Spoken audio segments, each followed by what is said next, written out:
Hi there, students! I'm XS. That's little x, little s, which stands for extra sweet, because that's what I am. I'm a Puppy-Sensei, and I make Japanese language lessons to help you level up your abilities. And I have my own Apawcalypse. This series is intended to teach you all about Pathfinder 2e and also to spotlight other content creators and the awesome work that they are doing. So, with that in mind, let's meet today's victim. Or shall I say, honored guest. Today we have with us the wonderful Nyata. Nyata, hello, how are you? Hi. Hi! Am I going to get like, oh god, am I going to experience the apocalypse? Yes. Is that okay? Yeah, that's the goal here. If you can experience the apocalypse with a capital paw, that's what we're doing here. The PAW apocalypse. Amazing. Yes, Hi. I know. Hi. I'm so happy to have you here. Happy to be here. Yeah. Before we get started, I'm gonna, if you don't mind, I'm gonna tell you the story of how I found your content originally, if that's cool with you. Sure. Okay. So I've been on Twitter for a little while. I've been on Twitter for too long. Twitter is not a great place. But I've been on Twitter for a while. Yeah, it's a problem. But a while back, somebody messaged me. A friend of mine messaged me. I've known her for a long time. She's a really, really great person. And she messaged me out of the blue. And she said, "Hey, Puppy-Sensei, are you on Blue Sky?" And I said, "No, I'm not on Blue Sky. I need to be on Blue Sky. I had heard about it and I had thought about it. But I told her that I wasn't, and she said, "You need to make a Blue Sky right now. You need to make one immediately, and you need to go and you need to look, because JoCat is asking for a Japanese translator, and that's what I do for a living." And so I really quickly rushed to put together a Blue Sky, put it all together, put in my little list of interests, and you were the first one that popped up. Oh god. So you're my introduction to Blue Sky. Oh, I'm so sorry. No. I've been following you ever since. I think you're lovely, and I think you work really, really, really hard. So. Do you remember what post it was? Oh, yeah, actually, I do.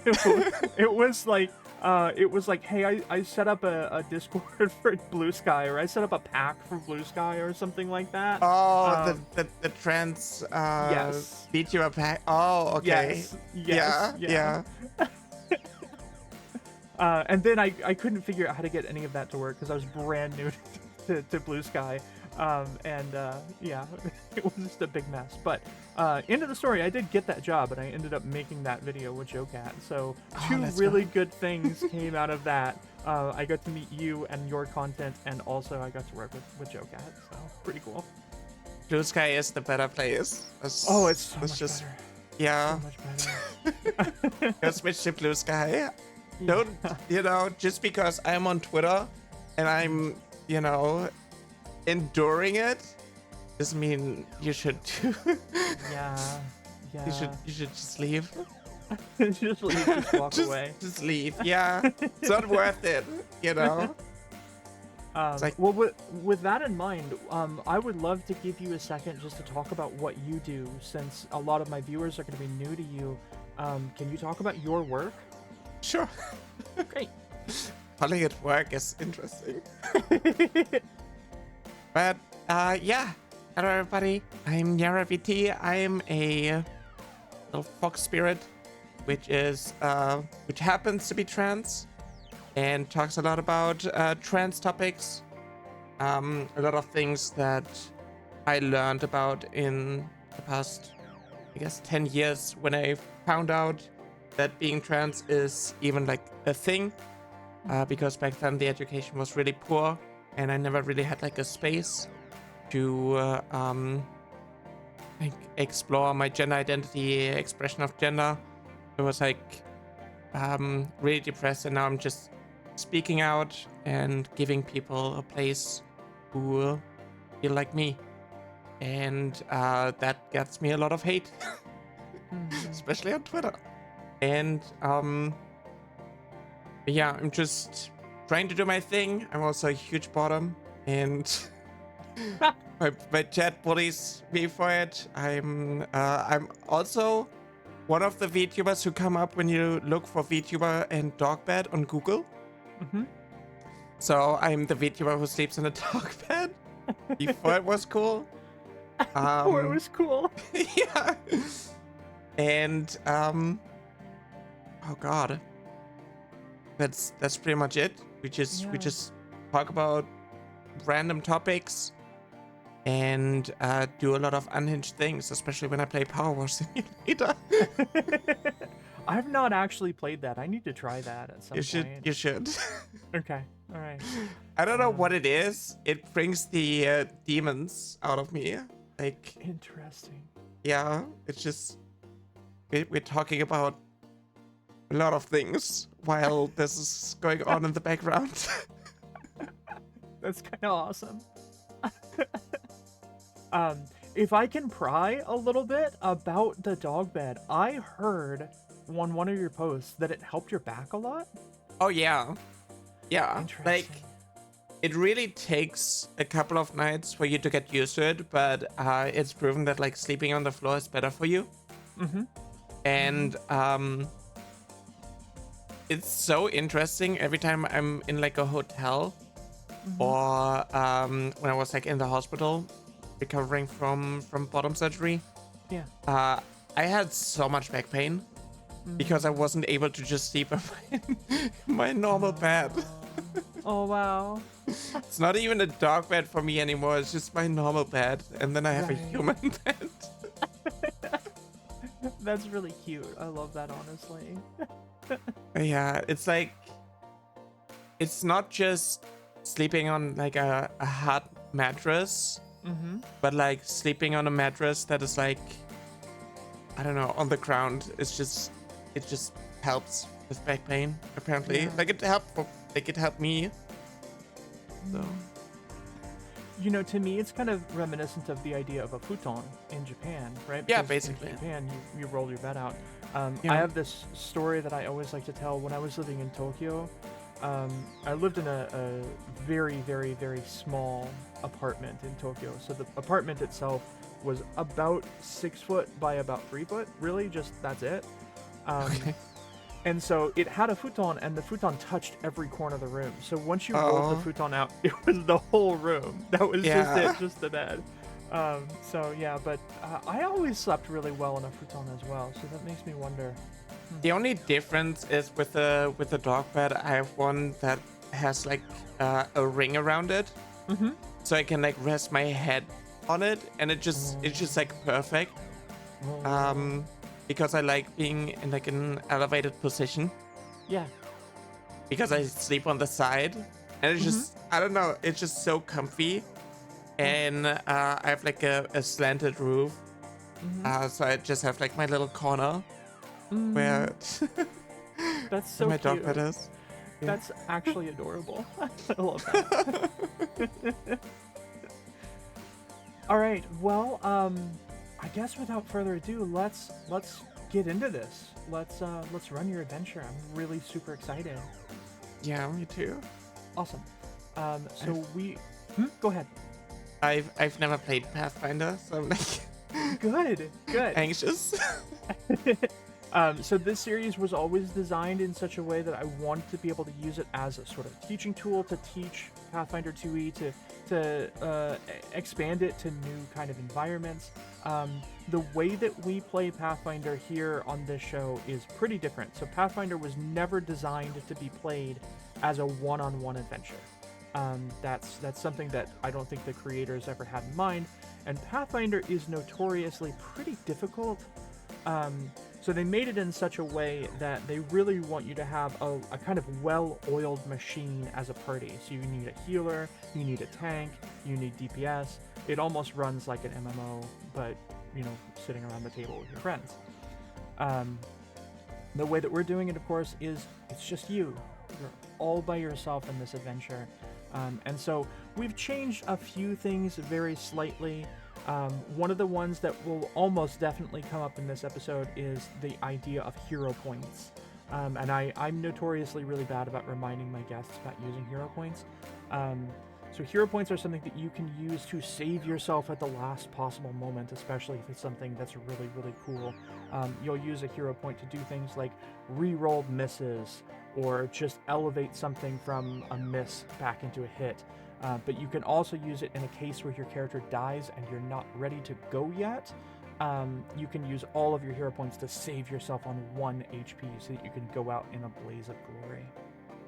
So it's like, what is it? Inspiration, but better? Yep. Yeah, I think inspiration but better is a good way to say it. Yeah, you'll have 3 of those, but when you want to save yourself, if you die and you have to use your hero points, you will have to use all of them. So if you've had them all saved up the whole game, and then you take that last bit of damage as if you were about to die, you'll have to blow all of your hero points, and then you get to cling to dear life for one last hurrah. Okay. Yeah. Let's see if I forget about them. Yeah, I'm sure that I will too. We'll get into this, and then I'll be like telling you everything that's going on, and we'll lose it.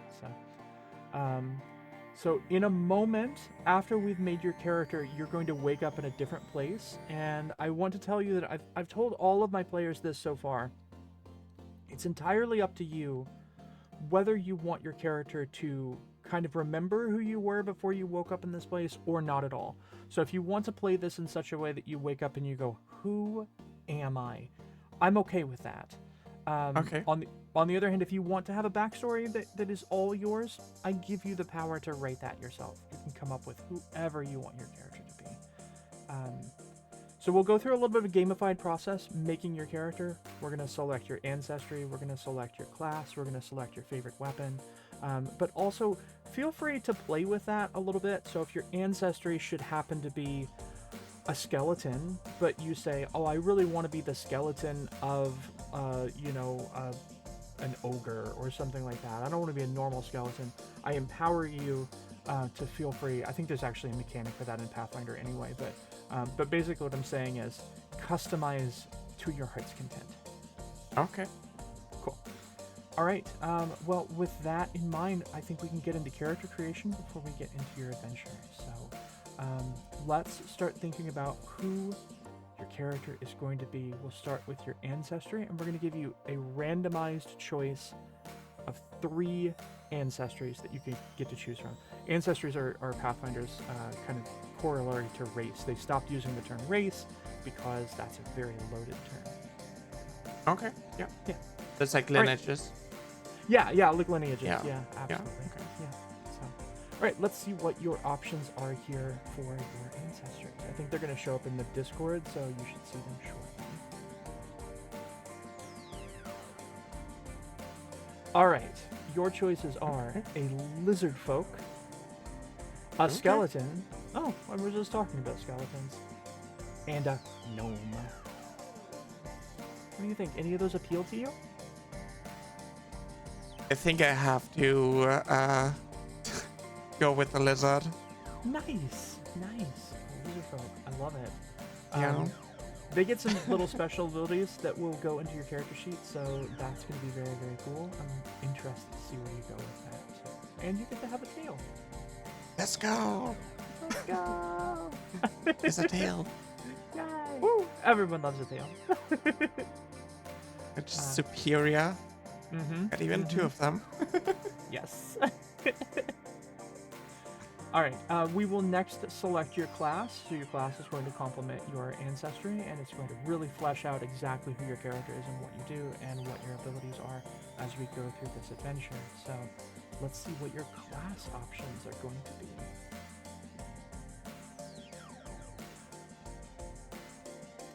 Okay.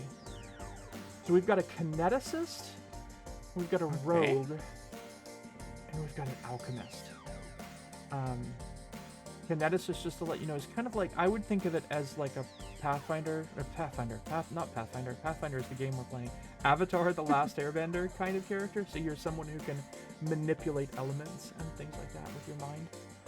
Does it have to be fire, or is it like no damage? Yeah, just kind of your abilities will will sort of sync up with this idea of using your mind in various ways. So I think you can be something like a pyrokineticist, you can be something like an electrokineticist, things like that. Yeah. Would you pick an element, or is it just every single element? If you want to steer us in a certain direction, we can sort of make your character with that in mind. So did you have an element that sort of vibes with you? What would be all the elements? Is it is there something like darkness? A what? You know, darkness, the void. Oh, as like an element. I don't know. I have to check that actually. Give me but a moment. And okay. I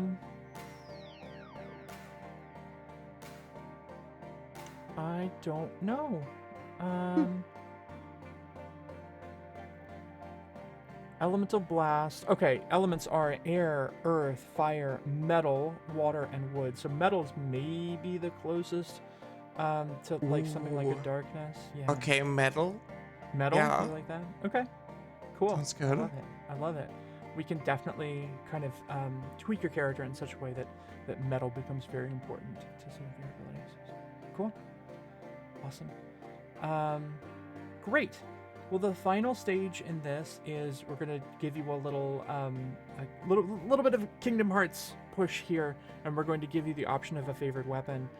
This is not a mechanic in normal Pathfinder 2nd Edition, but essentially what you're doing here is you're selecting the type of weapon that you would like to go through this adventure using. So keeping in mind that you're a lizard folk kineticist, you may not need a weapon very much. A lot of your damage is probably going to be coming from things like Elemental Blast, but here are your options for the favorite weapon that you're going to use throughout this adventure. It looks like you've got a sword, a club, and a bow.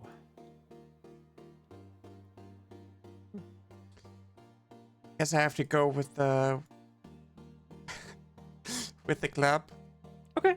As a lizard. Yeah, that's valid. That's valid. Feel free to style that however you want. Maybe that's just like a big bone that you're carrying around or whatever. It's kind of valid, actually. I love that. Just taken from like a skeleton. Mm-hmm. Yeah. Yeah. Maybe it's just like a big spine that's like with the head on top and you just hit people. However you like to have it is perfectly fine. So cool. All right, well, we will take a short break. We are going to make your character. When we come back, we will go through your character together.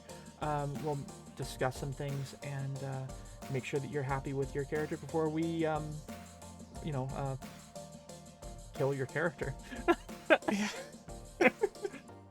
Great. All right, so for those of you at home, we will see you in just a moment.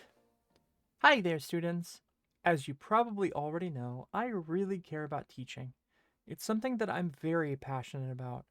I grew up wanting to be a teacher, and through the pursuit of that goal, I became much more passionate about languages.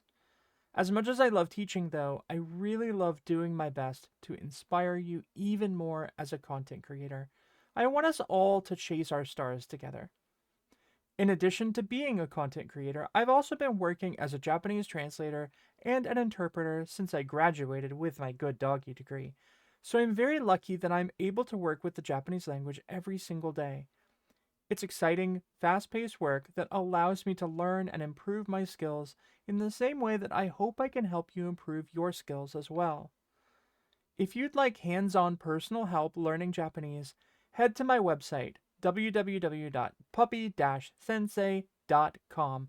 That's puppy-sensei.com. puppysensei.com. Yeah. On my website, in addition to being able to book me for private Japanese tutoring, you can also find my availability for translation services as well. I've translated some noteworthy videos for other big-name content creators, and I'm very dedicated to doing great work for these freelance projects as well. I really care about always doing my best because I believe that communication is the pathway through which we can form new connections and bridge cultural boundaries. please reach out to me through the website or through my business email, xs.puppysensei@gmail.com, or even through Discord if you ever need anything translated or if you want to take private Japanese lessons from me. I'll also be offering English lessons to Japanese speakers in the future as well. So, 英語のコースを入れる日本人も将来興味あればもちろん連絡してもいいです。Until then, またね. And we're back. Okay, have you had time to look over your character sheet a little bit? I did. Good. Yes. Good. I'm super excited about your character. This is going to be really wonderful. You're a lizard folk kineticist. This is going to be great. Are you excited? Yeah. I'm excited. Good. I want to bend some metal. Yay! Metal bending. Cool. Well, before we get going, any last minute questions about your character sheet? Anything that you think that the audience should know about your character? The character's really smart. Okay, and, awesome. We're starting out with lies. Wow, I shouldn't call me out like that. Yeah.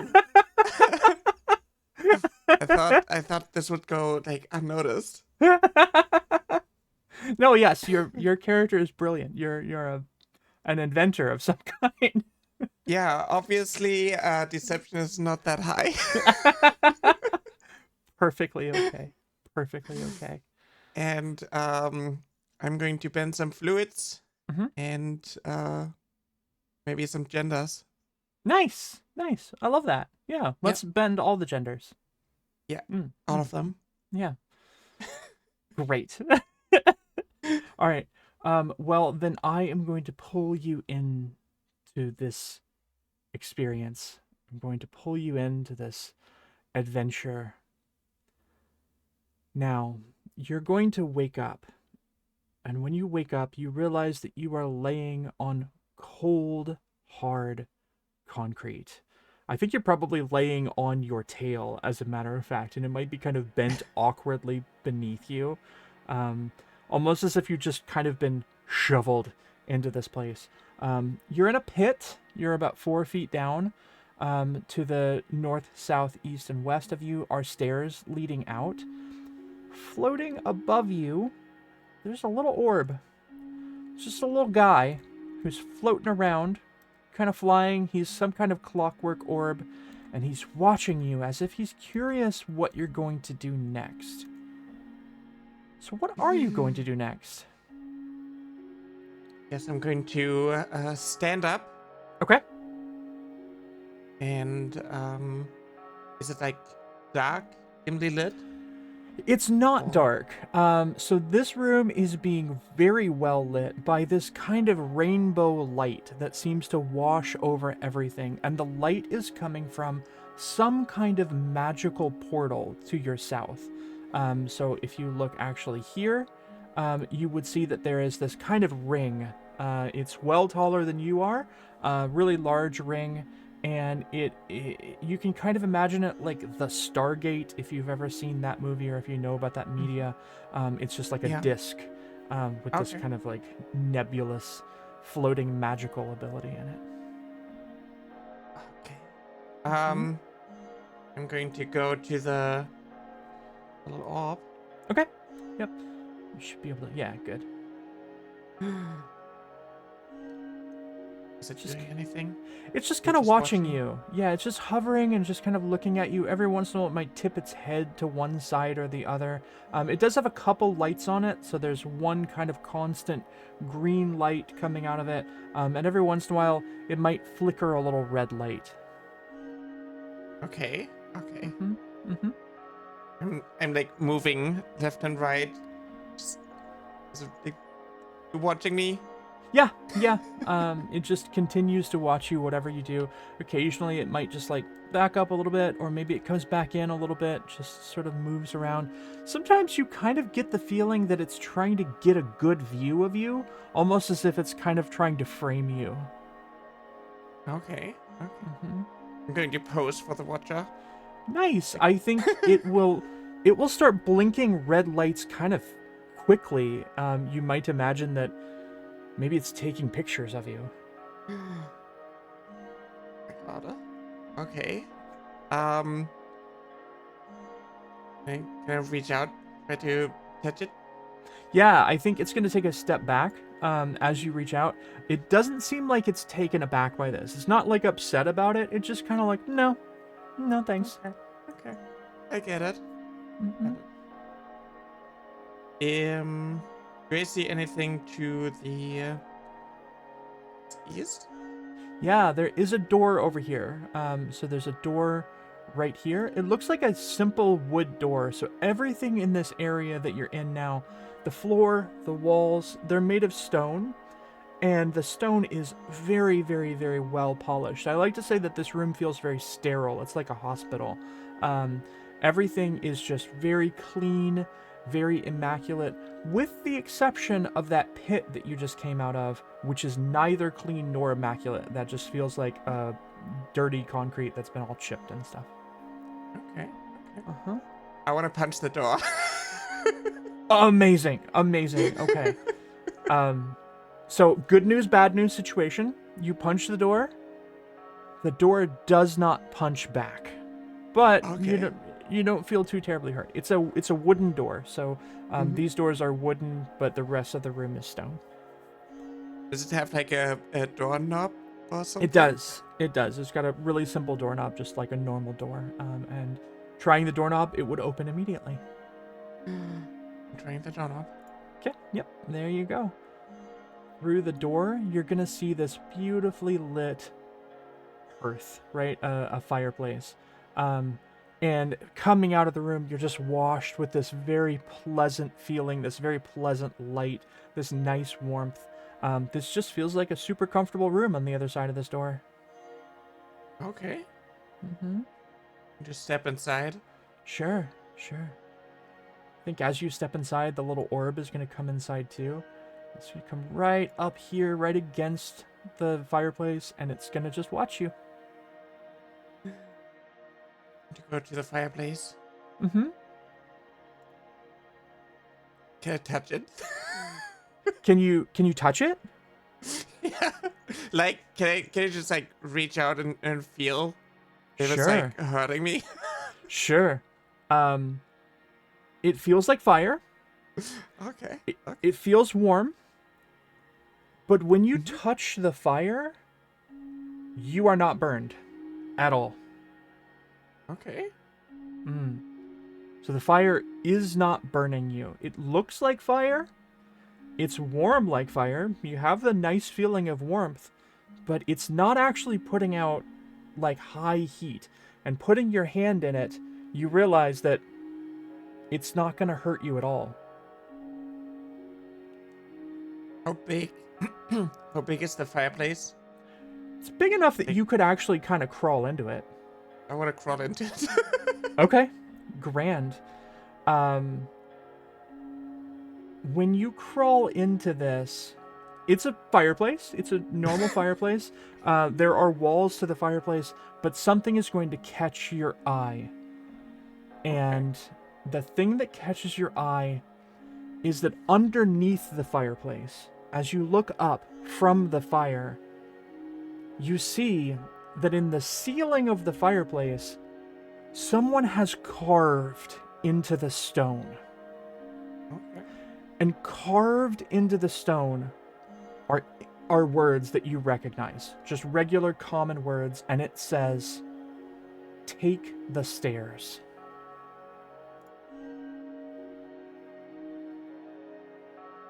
Okay. Mm-hmm. There are no stairs like around me, right? Not in the fireplace, no. Fireplace, you touch the walls, you pull the walls, nothing seems to be happening. Yeah. I'm going to go into the other room then. Okay. Yeah, great.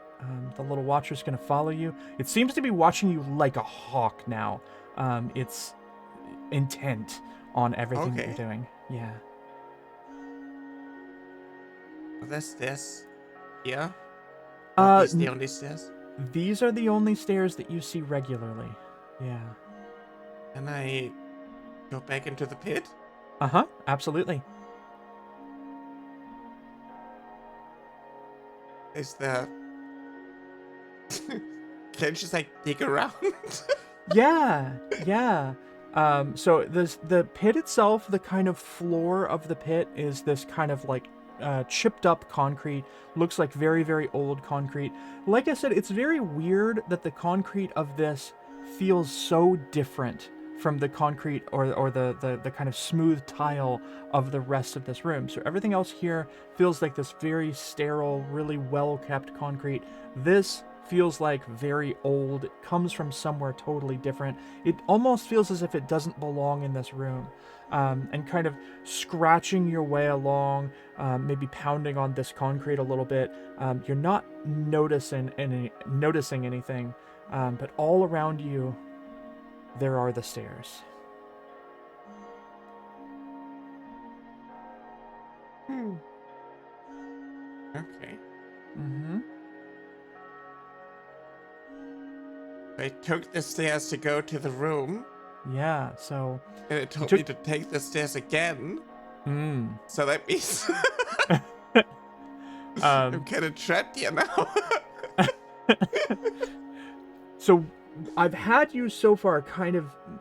Maybe here I'm going to make you make a perception roll, I think that's what I want to do here, is have you do a perception roll. So, if you look at your bar at the top, so you have the Wandering Adventurer that shows up at the top, you've got strikes, actions, inventory, and then if you go all the way over to skills, I'd like to have you roll perception. So perception is going to show up,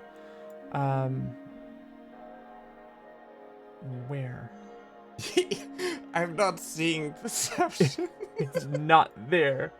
It's not there. Oh, it's in I see it abilities. in- My apologies. It's in abilities, but not the one that says perception. Use perception.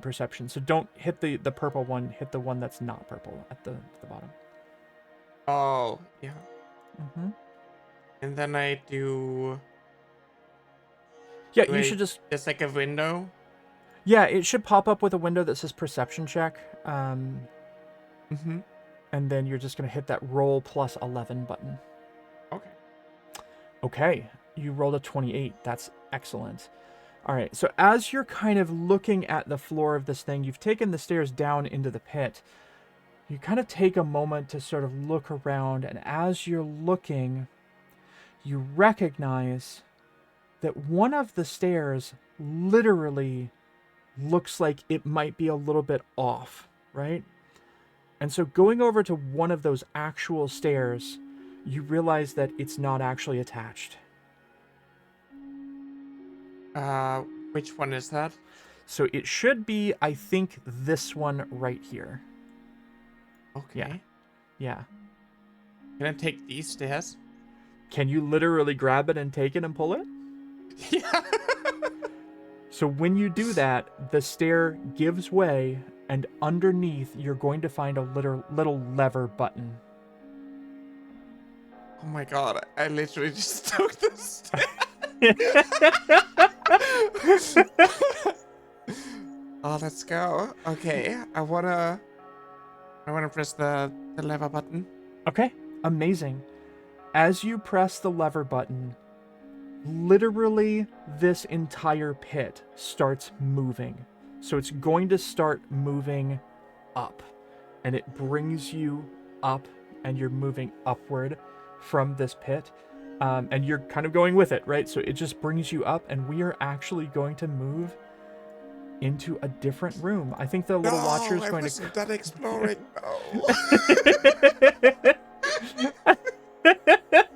No, I accidentally did things right. I love it.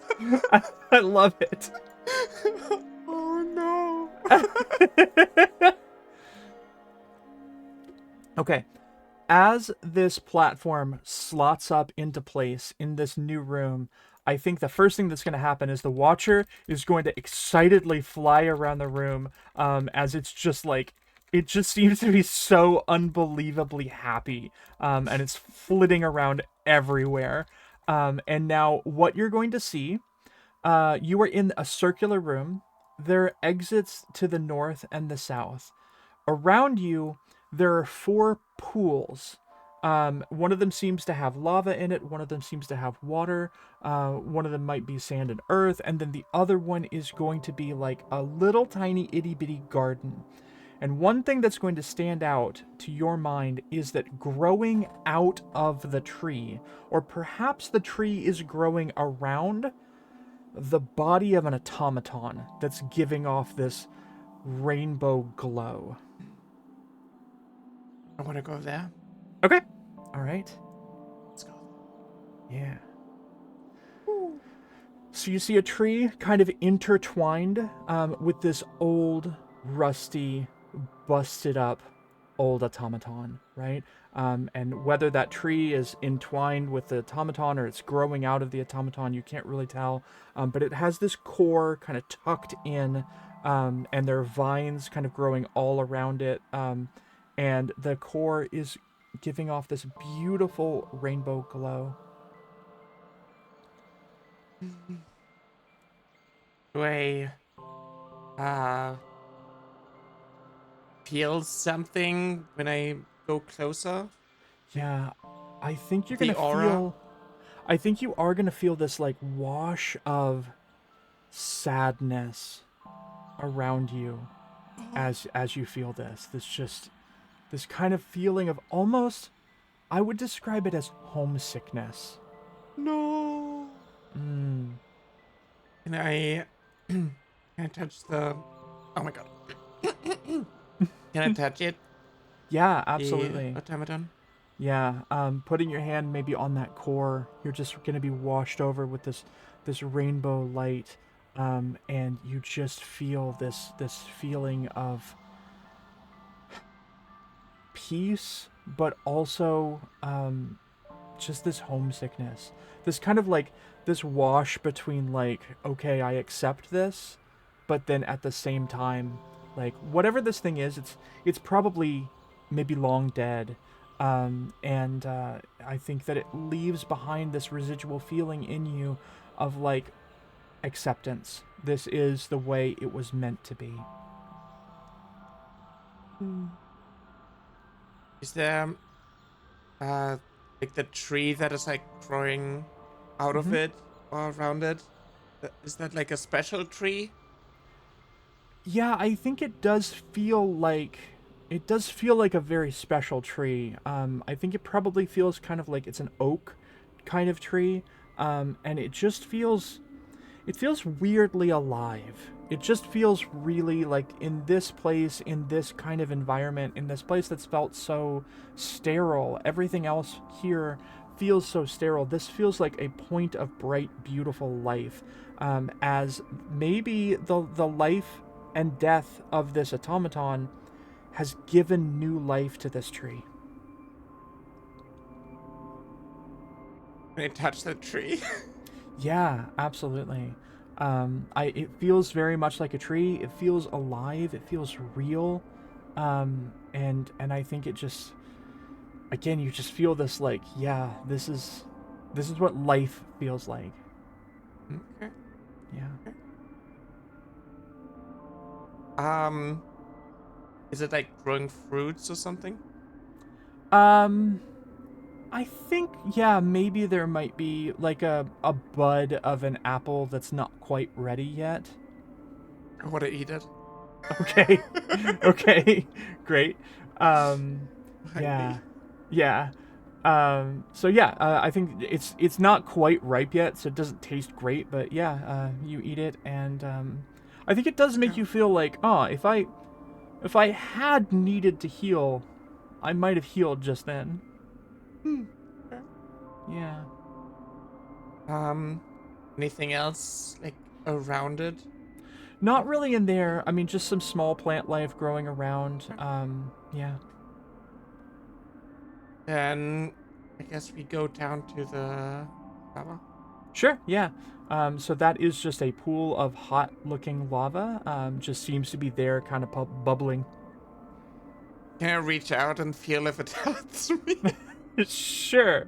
I think putting your hand on top of the lava, I believe you're going to get the same feeling of this feels hot, and yet once your hand makes contact with it, you're not burning.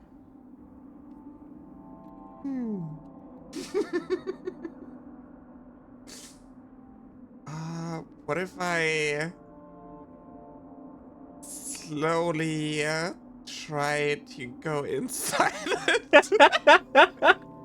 How deep is the pool? Okay, so if you're just stepping into it, I think it's going to go probably up to your knees. Okay. Yeah, but you are kind of wading in lava. If I like walk deeper in it, Mm-hmm. Yeah. does it go deeper, or is it It just? No, it doesn't. It's just kind of like that flat pool. So yeah, you can sort of wade around in it. It's not hurting you. I want to use my hands and like try to like feel if there's something in. Okay. Feeling around, you don't necessarily feel anything there. I guess I want to know, do you stick your head under?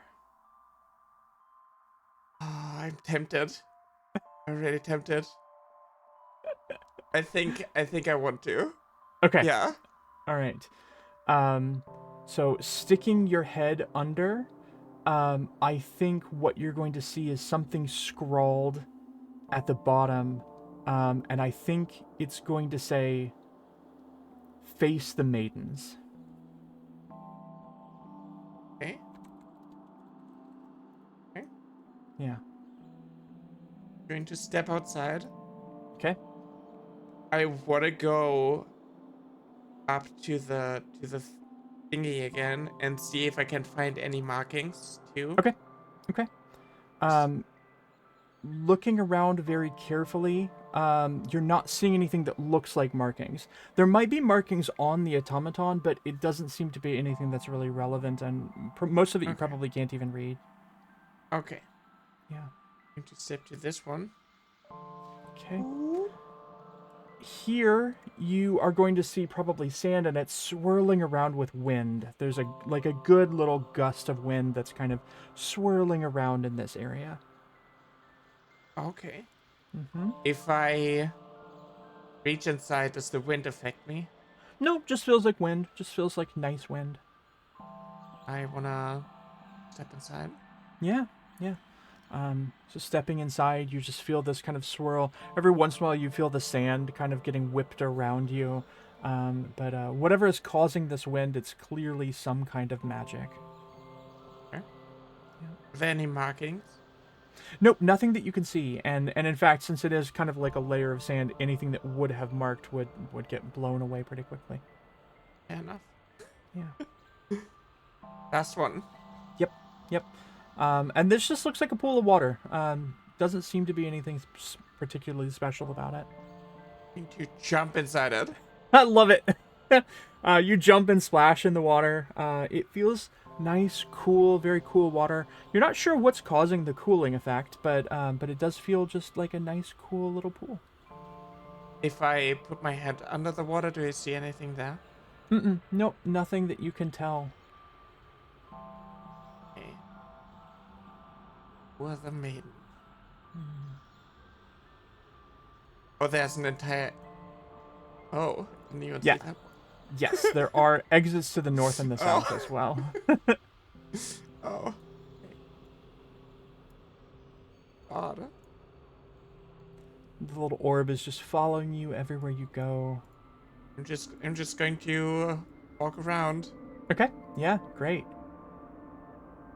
You see a little room here. There's a bed, nicely made bed. Kind of have some cool little like claw-like four-poster kind of area. And then beneath that, there's just a little like box with little flowers in it. Okay. Mm-hmm. And what happens when you sleep in someone else's bed? So I'm not going to do that. Someone who's German and who experienced the folklore. It's... Okay, I'm just going to like continue walking? Yeah. Yeah, I think the orb just follows you, watches you.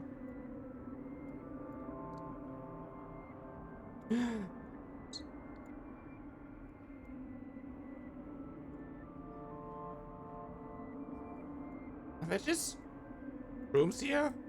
Yeah. Yeah, there just seems to be rooms. Huh. No maidens. Mm-mm. Nothing that you see. Hmm. Like, there's literally nothing, like, near the flowers or something? Nothing that you see. It just looks like a little box of flowers. Under the bed? Yeah, you look under the bed. I don't think that there anything is really standing out, except there seems to be a little bag of gold underneath this bed. I'm going to take the gold. Okay, nice. I'll say that you get maybe 30 gold from this. Oh, let's go. Rich. Let's go. Um, like, add this to my character sheet. Yeah, I will add it to your gold. Right. Mm. Okay, plus 30 gold. Let's go.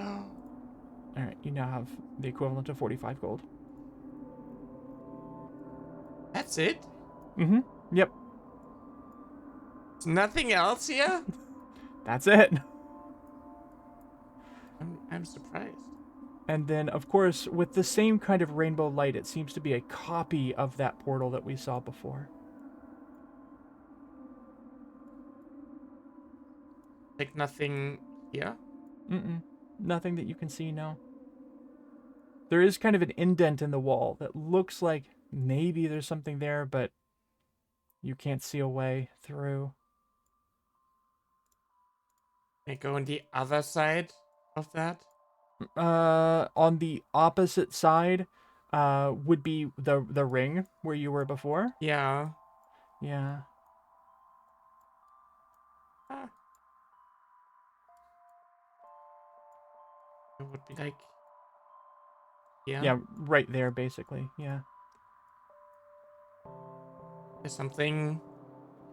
Just Like seems a to be hidden door or something? solid wall from what you can see. There doesn't seem to be anything. You can run your finger up and down the wall, and it just feels like a wall. Suspicious. Mm-hmm. Hmm.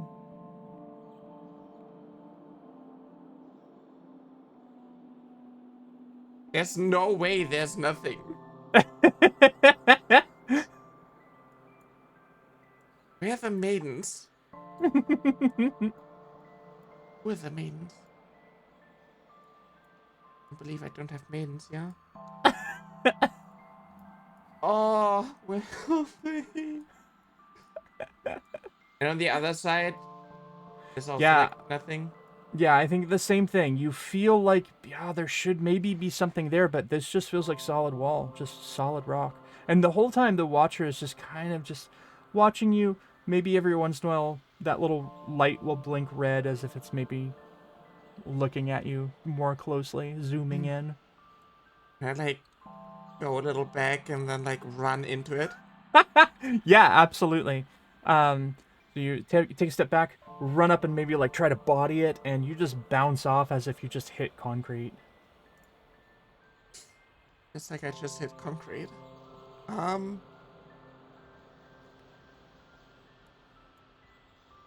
It has to be something.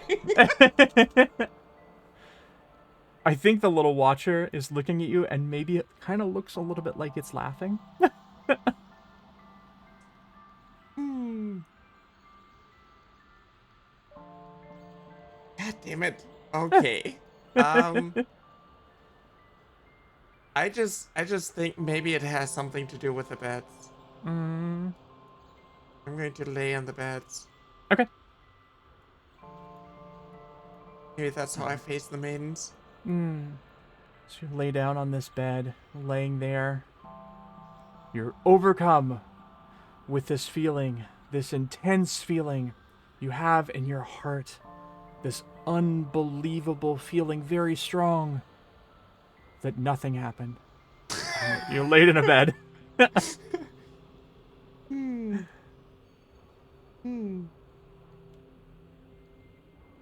Maybe I have to lay in the beds in a specific order.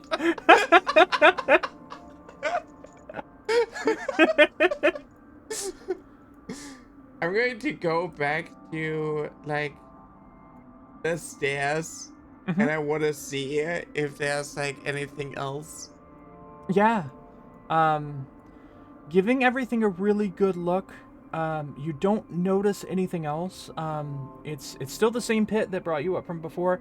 That button is still there, and you imagine that the button probably still works, so that it might take you back down. It looks like it's a one-way.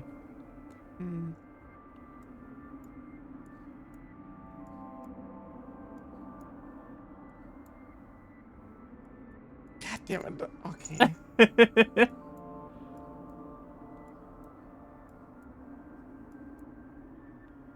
Is the robot the main? Is it? Is it? Who are the maidens? I touched the robot though. Mm-hmm. Face the robot.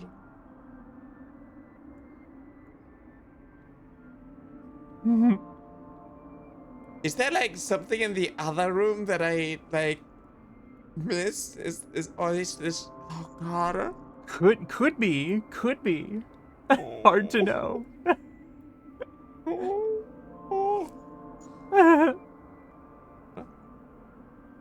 Are there any maidens in the portal? Not that you can see.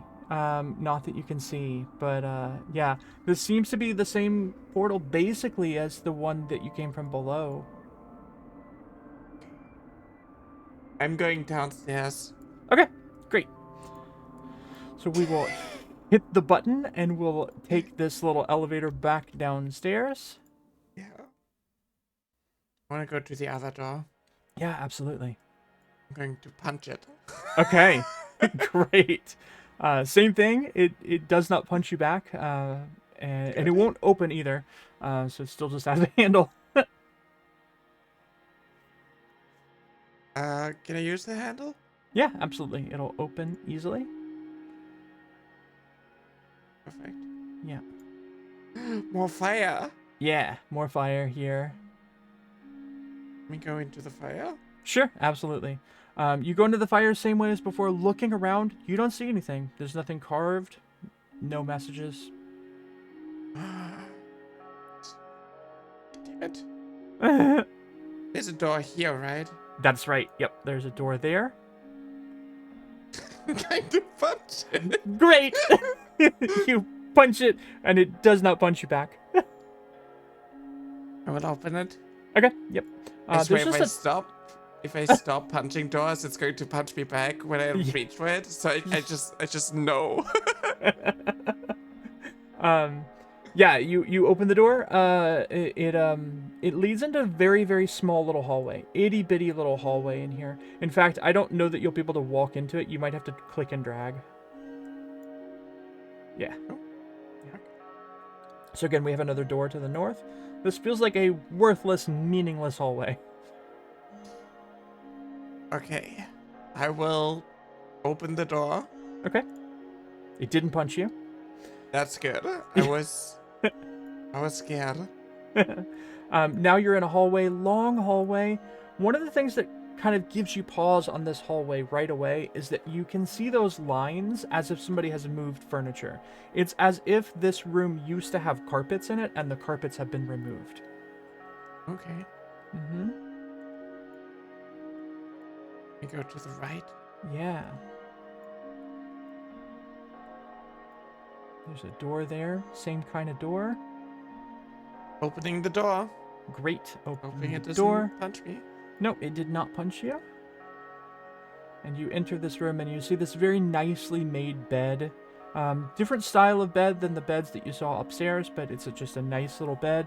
Feels cozy and warm and welcoming. Sleep in the bed. So you're gonna lay in the bed, or you're gonna sleep in the bed? I'm going to lay down. Okay. Yeah.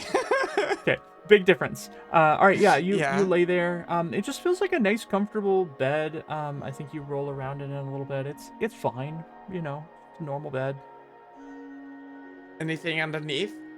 You look underneath. I think you're not going to see anything readily under there, but I think as you look at the wood paneling of the bed, I think that you're going to see that there are some notches that have been previously just the bare, just the remnant of some maybe word that's been buffed out. And there's nothing really that you can make of it, but you think that maybe someone at some point carved something into this bed, and now you can make nothing of it because it's been, corrected. Okay. Mm-hmm. Into the other Yeah. hallway. Okay, same Opening the door. there. Nice. Yep, the door opens, doesn't punch you. Good. Yeah. I'm like ready. Mm-hmm. Bed there, really nice. Looks identical to the other bed. Looks so strangely identical that you feel like maybe that bed was made in the exact same way with the same creases in the sheets and everything. They look so similar, like mirrors. Is the carving there? Is the what? The carving. So, when you look down at the wood of the bed, you kind of stoop down to look at it. A significant portion of the bed has been completely carved off. There's a bit of the wood that has been completely removed, as if someone intentionally cut it off, left the bare wood underneath, and then removed it somewhere. Huh. Mm-hmm.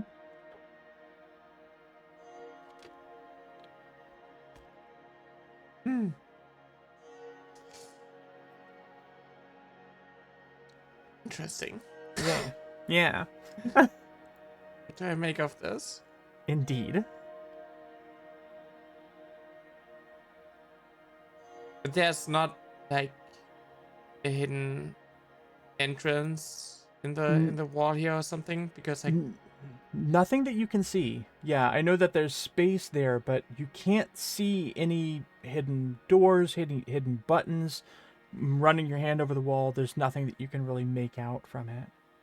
because I'm like really confused Mm-hmm. of that useless hallway. Yes. Yes.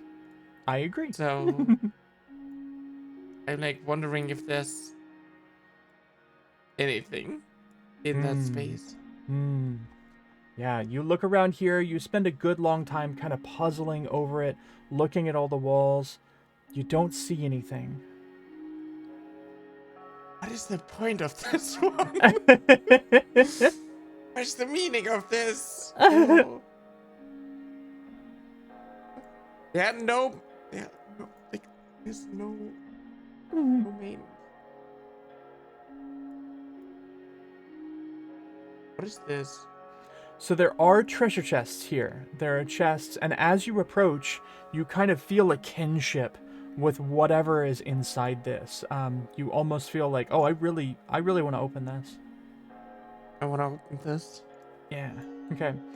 So opening it up, you see inside an armored coat and a healing potion, and you know immediately those are yours. Those belong to you.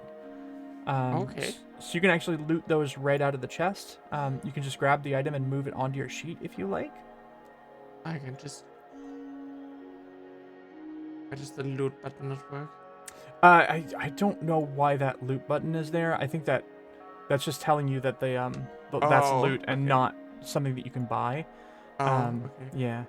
But yeah, you got it, and I'm gonna go ahead and put this armored coat on for you, so it's now equipped. So, good, worn as armor. Good. And then there's another identical chest immediately opposite. And I'm going to open this one too. Yep. And again, there's your club. And you can flavor that however you like. If you want that to be some like skull or something like that. So, It's a huge bone. I love it. It's a huge bone. Wonderful.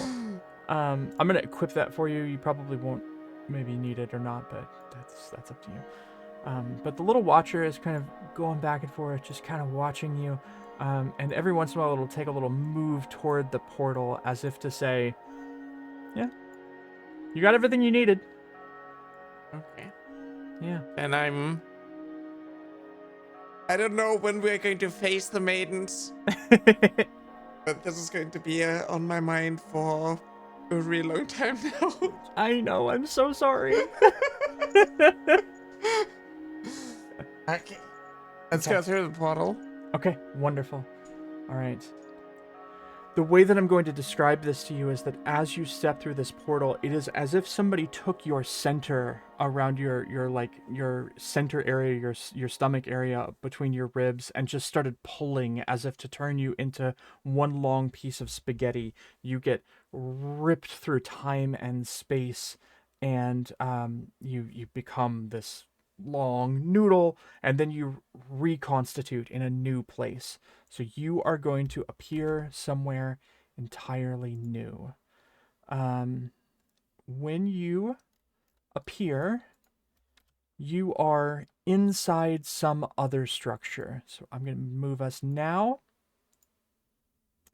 and you will find yourself inside what looks like the interior of something like an old windmill, right? But there are no stairs that would take you up. It just looks like kind of an empty shaft with this stone floor and these stone walls. Okay. Mm-hmm.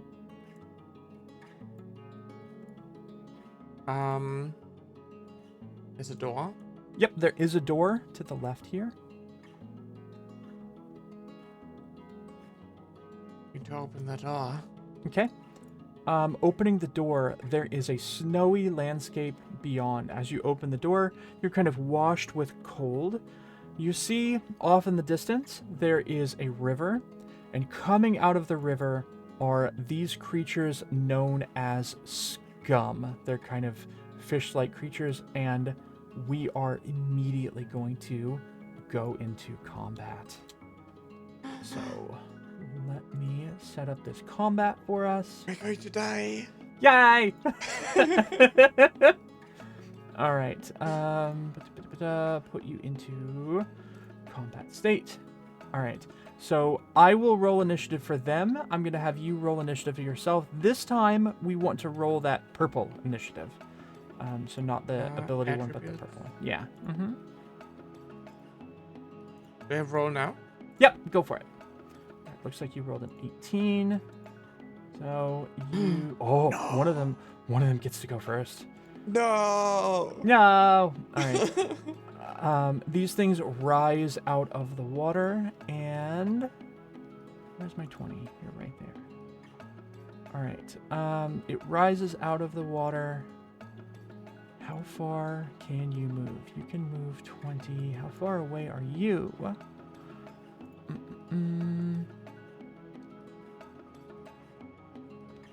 Okay, I cannot move all the way. 45, that's 60 there. All right, so I get 3 moves. I'm going to use all 3 of my move actions so that I can go right there. That was actually 65, so I'll pop that back. And that's my whole turn. I'm just charging at you. This scum just looks angry. He's going to come get you. That makes it your turn. Okay. We have 25 feet. Let's see. They are... Yeah. You have a move rate of 25. A lot of your abilities have some range. So I don't know if even it might be within your range. I do think it's okay that we have your channel elements already up. I feel like you probably would have been heightened from this, so I think you're already channeling elements, which means you have your elemental blast and your earth and metal. Those... Let's see. I thought maybe they had a range. Yes, they do. Metal has a range of 30 feet.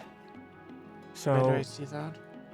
if you click on, in your sheet itself, if you click on Elemental Blast Metal, it pulls up some text there. Oh. Yeah. I got 30 feet. Mm-hmm. So I think you would still have to make just one step forward to be within range. Yeah. Awesome.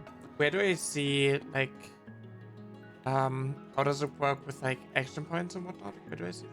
Yeah, so you have 3 actions per turn. So essentially each turn you're going to be able to do 3 things. So taking a small step forward is an action. Okay. Taking an attack is an action. Doing anything, doing a recall knowledge or anything like that will take up an action point. Some of your attacks take 2 actions, right? And so in fact, Elemental Blast is one of those that you could do as a 1 action or a 2 action. Let's see. If you take the 2 action Elemental Blast, you gain a status bonus to the damage roll. So it just does more damage equal to your con modifier. Let's see. Where do I see? Oh. Mm-hmm. Okay. I'm going to... Or, like, would it be possible to, like, attack twice? Or, like... Yeah. So you can attack more than 1 time. If you look in your attacks, I'm going to actually take a picture of this to show you in the Discord really quickly, just so that we see it together. If you look at your attacks, they're often going to have multiple numbers. So I just posted this in the Discord. So if you see Blast plus 12, and then it after that says plus 7, Map minus 5. So map there refers to your multi-attack penalty. So basically what that means is, in Pathfinder, if you use an ability that has the attack trait more than once in the same turn, it starts to become harder to hit. And so your first blast, the first time you use that attack, you're going to get a plus 12 to hit. The second time, that goes down by 5, so you get a plus 7 to hit. And then it goes down to plus 2? That's right. If you did that in the same turn. So if you attack 3 times in 1 turn, it becomes much harder for you to hit. Now, the benefit of being a kineticist and using this Elemental Blast is that you can actually use that as a 2-action attack, which gives you a damage bonus, but you never incur the attack penalty. So it means that you're doing a little bit more damage, and you don't have to worry about using the attack penalty. Okay. Then I'm going to 2-action blast it. Perfect. Metal, With earth? Range. The metal. Okay, great. I would have to press this one. So a couple things before you press anything. Okay. First, I want you to highlight that scum. I'm going to just put your mouse over it and hit T. Okay. So you got some little like arrows pointing to it now? Yeah. Perfect. So now, if you go either to the top or in your sheet, basically you're looking for that Elemental Blast Metal Blast plus 12. Yeah. So essentially that's all you have to do. Target is out of range. Oh. Never mind. Okay, good. 21 is a hit. Perfect. So you hit him. And you can roll that damage button in the chat log. Just hit damage. Okay, 10 damage. Okay, I will have him take that damage. Oh, did this do the Oh, it damage didn't. with the bonus? It didn't. I wonder why it didn't do that. Okay. Okay. Yeah. That's perfectly Is that fine. in the damage roll? It's probably in the damage roll, or it may have been. No, actually, I think the problem is it didn't go off as a 2-action, and I'm not sure why it didn't go off as a 2-action.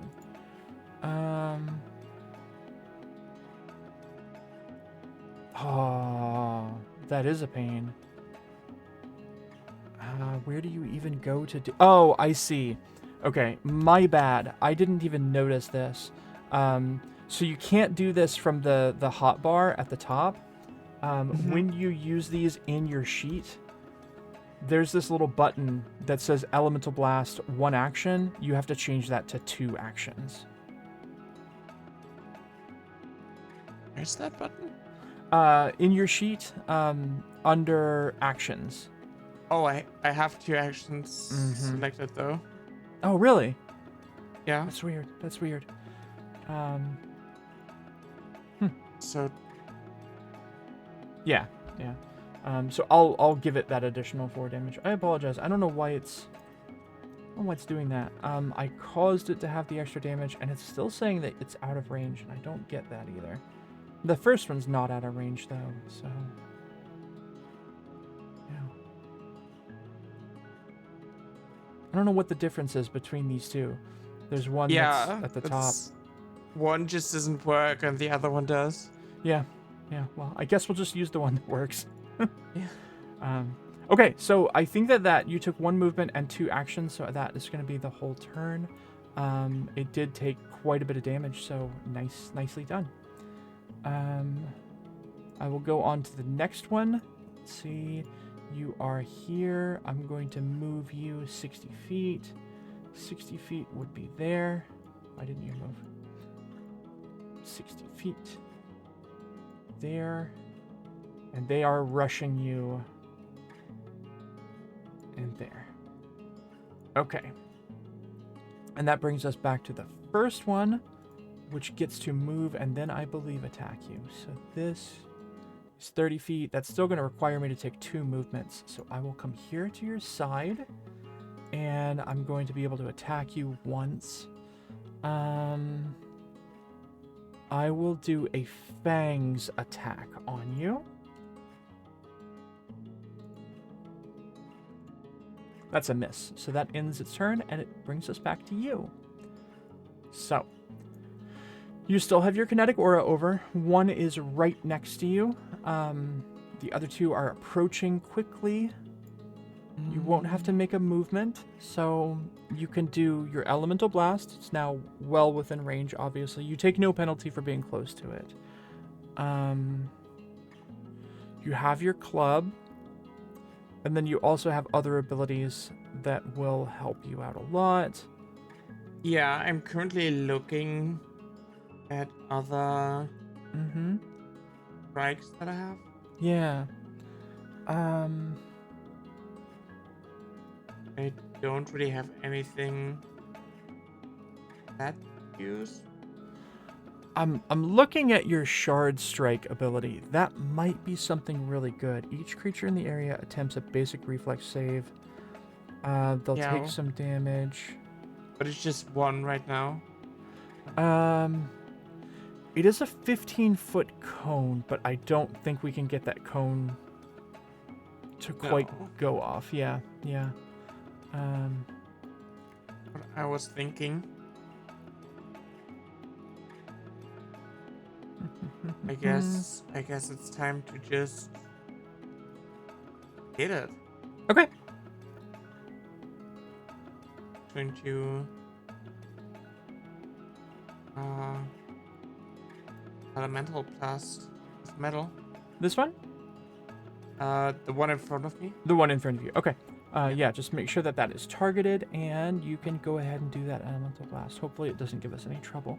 I think you can also change the damage type. So the same way that we changed elemental blast to 2 actions, you could change that to piercing or slashing if you so desired. Yeah. I mean, they came out of the water. They're wet, so... Yeah, that's a good point. Makes sense. Yeah. Okay. That's a hit. Good. So that was the 2-action one. Excellent. And then you can roll that damage. And... Okay. Another 12. And that was with the +4. So good. All right. I will take that. Okay. It does look quite hurt now. You still have 1 action left. So with your last action, you could make another attack with the map, or you could try to position yourself somewhere better. You could try to run or move, or you could hit it with your club, because I think your club is also out. So. Are there like attacks of opportunity if I move? With some creatures, but it's usually creatures that are elite or higher level. These guys, you can probably reason that they most likely do not have a reactive strike. Okay. Mm-hmm. I'm going to go into the room. Nice. Do you want to close the door on your way through?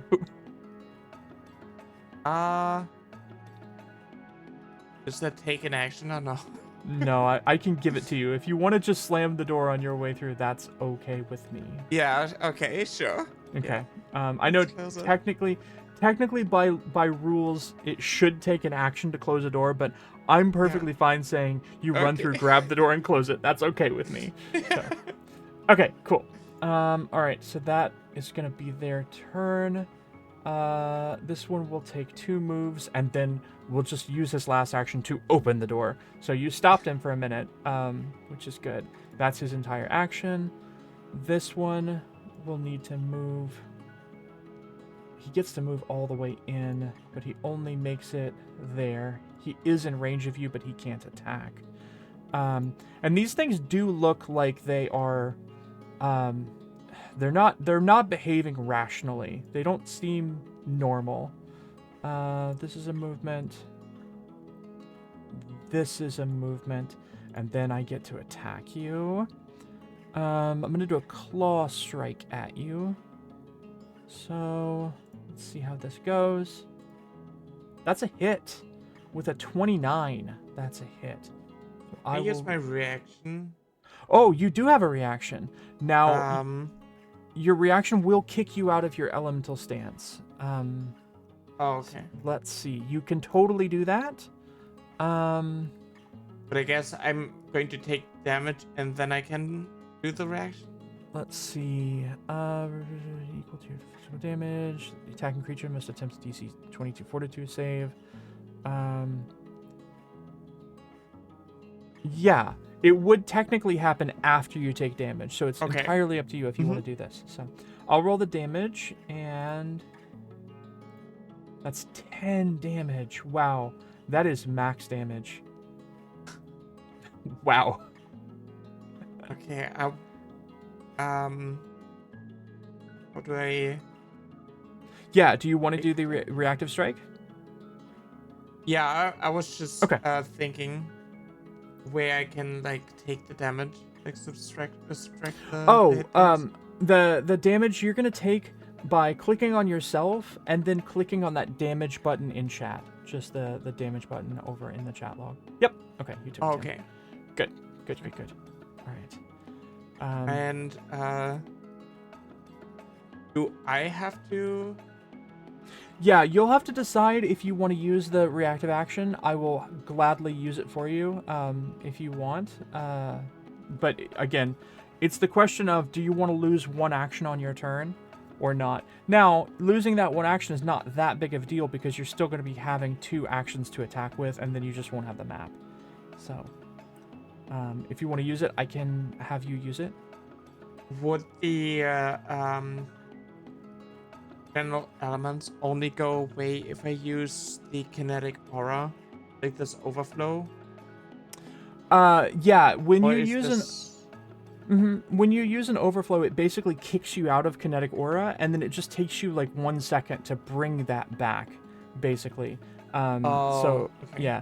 So I can't use it without that aura. Right, you would not be able to use your blast until you use that aura. But again, that only takes 1 action in your turn. So it's perfectly fine to just be like, okay, first action, raise my kinetic aura again. Second action, do my attacks.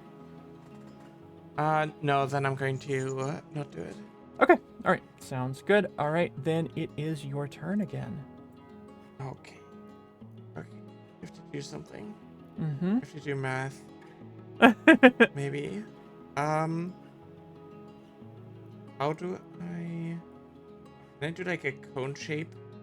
Yeah, I can help you do a cone. You could definitely get 2 of them in the cone without any trouble at all.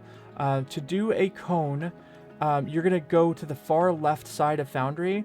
There's token controls, which looks like a face, and then underneath that there's a thing that looks like a protractor.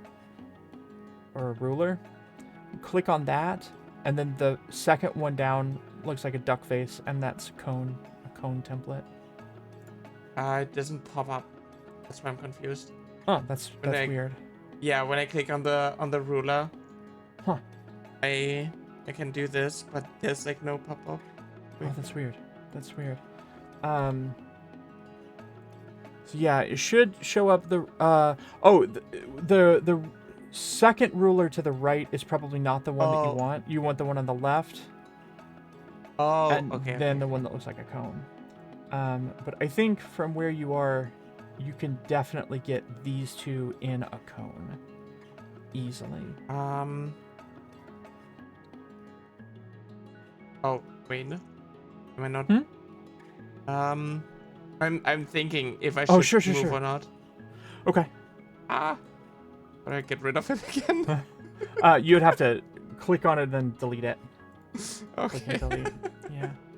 I wonder if there's a world where you could get all three of them. I'm gonna test a few things. I bet you can. Yeah, I'm just thinking if I move down, then maybe I could get all three. I think you could get all three from here, from this position. Like, essentially, if you went here... Yeah. Why am I not moving my token? Oh, you may still be on measuring. So again, go back up to the left and hit token controls, and then hit the little box. Oh, yeah. Okay. Yeah. Add the ruler still. Yeah. Okay. So that. Would it be here or here? Probably here. I think either one. Either one I'm okay with, because you're doing it from the corner of your token. Yeah. Okay. Then I would use the shots, right? Yep, I think so. All right, so everybody has to make a basic reflex save. Okay. I'm gonna put that here in chat. Do I have to do anything? I don't think so. I've got it for you, I think. So these are all going to make that reflex saving throw. Okay, the scum succeeded. This scum has succeeded. Oh God. This scum critically succeeded. Oh no. Oh no. All right, so two of them are going to take half damage though. All right. The first one will take 12 damage. Nope, did that hit you? No, it's fine. And the second one will take 8 damage. Okay, so you're gonna take 12, and you are gonna take 8. This one is almost dead. He is very, very close to dead there at the bottom. So, all right. Let me move on to their turn. This one still needs to move in. He's gonna move all the way here. Go ahead. Wouldn't they take half? Yeah, I had them take half, except for the one that succeeded. Oh, okay. Yeah. Let me move this. The one that succeeded didn't do. Doesn't take anything because it's a critical success. Yeah. Okay. So didn't all of them succeed though? 2 of them succeeded, 1 of them critically succeeded. So on a success, they still take half damage. Oh, okay.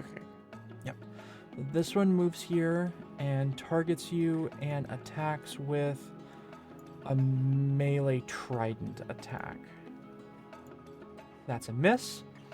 All right. This one moves in here and just dumbly attacks you twice. So Fang's attack is a miss. Second Fang's attack is also a miss. And third one is going to come up here, unfortunately flank you. And then we'll try a claw attack. Oh, it's a critical hit. Okay. No. Yeah, so it did critical. The critical damage is going to be 16. All right, I'll have you take that damage. Just hit that damage button there. Okay. Yikes. And it still gets 1 more attack. No. My God. No. For another 10 damage. No. I don't believe it. I don't Oh believe my it. God. All right, it is your go. Let's see. You didn't have to leave your kinetic aura. So yeah, you're good to go. I Are they think. wearing metal? Probably. Almost definitely.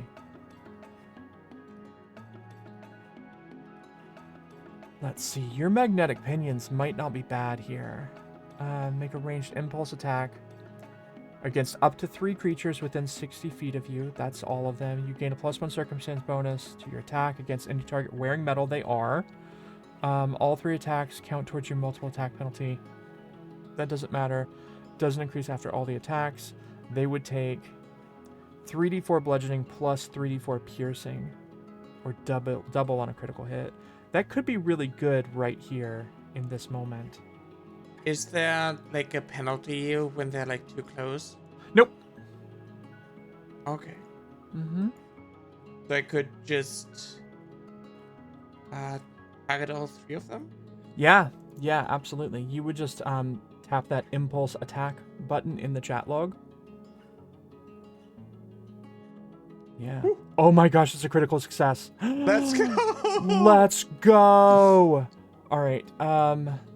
If you want to roll your damage, it'll be on your sheet. It's that 3d4 bludgeoning plus 3d4 piercing. And then yeah, we're just gonna double that. So double for all of them. Let's see. This one takes double damage and dies. This one takes double damage and nearly dies. And this one takes double damage and is like on death's door. That was amazing. Woo! Okay. Now, just exploded. Yeah. You do lose that kinetic aura, so we're going to have to remember to put that back up next turn. Mm-hmm. And, okay. So this one is going to attack you. You're no longer flanked. He will just make 3 attacks in a row. So first, claw strike against you. It's a miss. Second claw strike. It's a hit. For 7 damage. Go ahead and take that. And last attack. It's a critical miss, so he loses his turn. Okay. And then this one is going to do the same thing. That's a hit. A little bit of damage. 7 damage for you. Okay. And then another one. Critical miss, he loses the rest of his turn. And it's you again. Okay, so I gotta bring up my channel elements. Mm-hmm. Yep. So you'll channel elements. We'll apply that effect. You've got it back on. You have 2 actions left. And I'm going to punch this one. Okay, with Elemental Blast? Yeah. Okay. And Grand? with the 2 actions. Perfect. That's a critical hit. Let's All go. right. You can roll that critical to the right. That's not a 20, is it? No, it's not. Okay. 16. Since that was critical, I'm doubling it. It's very dead. Okay. All right, that was your whole turn. So yeah. We go back to this one. I think for a second it's gonna be a little bit hesitant to just watch you kill 2 of its buddies. I think it's gonna move here and make a thrown trident attack at you. So it will make a strike, throw its little trident. It's got to draw it first, so it draws, throws. That's all of his actions, and it misses. That trident just goes wild. So back to you. I almost feel bad.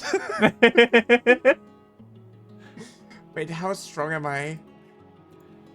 In terms of your like my physical punching athletics strength, is really high. yeah, it really is. Okay, can I take one of the guys? Like, are they like my size or are they smaller? They're probably relatively similar in size to you, but if you want to try to pick one up and throw it, I'm okay with that. Okay. I wanna pick this one up and just throw. Okay.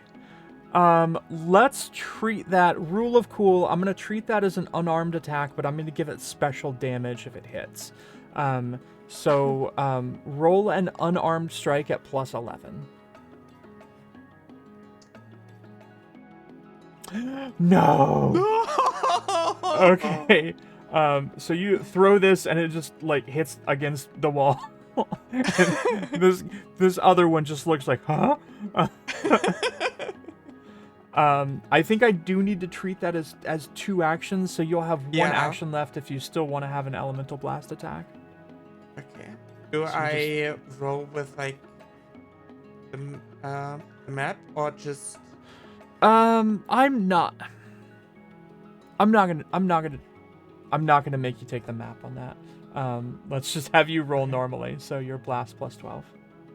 Okay. That's like 1 action. It's a hit. Yeah, great. So that is a hit. Roll that damage. 12 damage. Nice. Good. All right. It is nearly dead. It is almost dead. I think.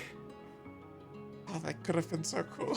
It would have. It's still amazing. I think it's amazing just to try to. Okay. It doesn't have its trident anymore. I think it's gonna. It's just got to move here and try to hit you. So it's still got 2 actions.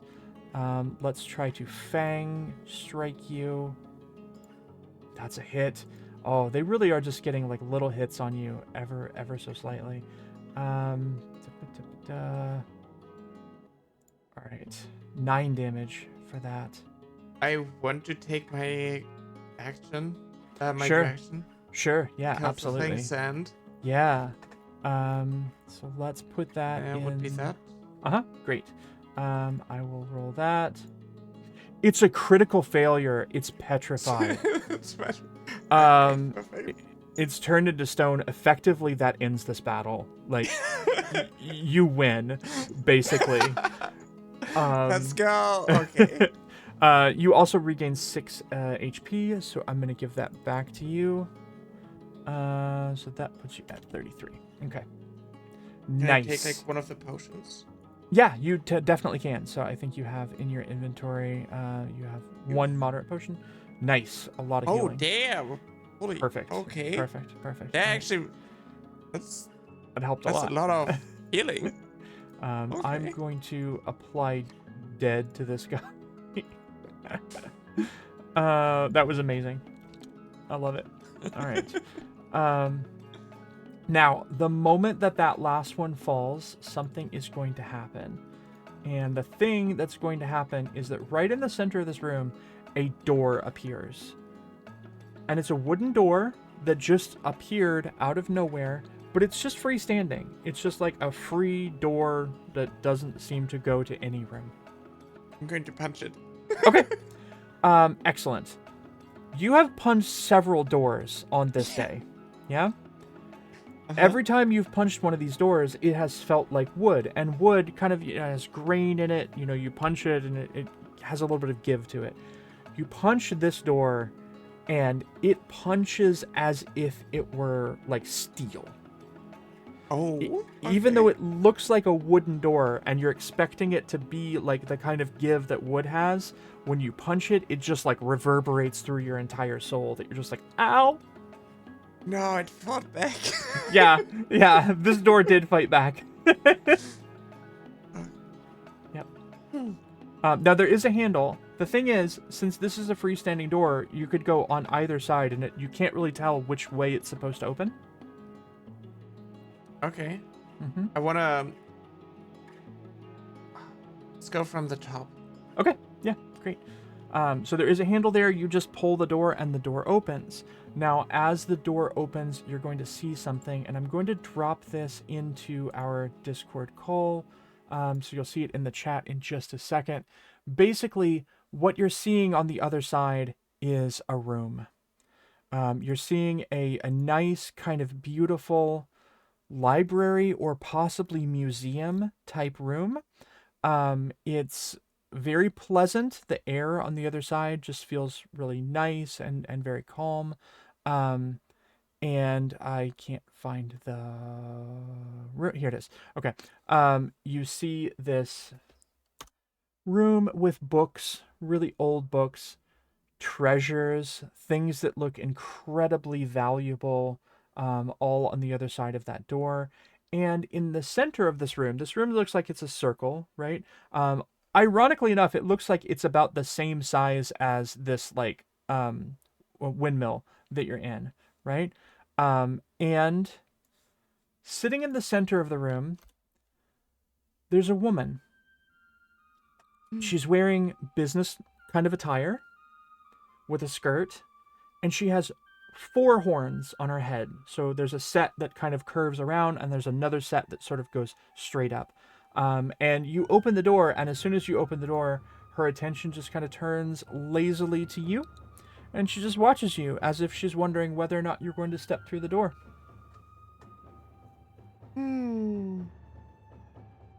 Can I take one of the scum and throw them inside?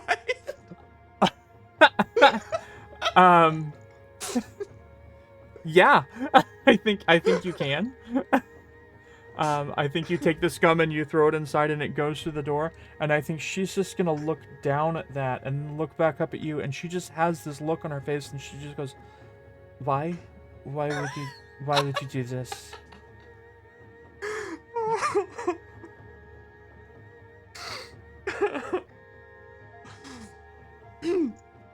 Okay, I'm going to step inside.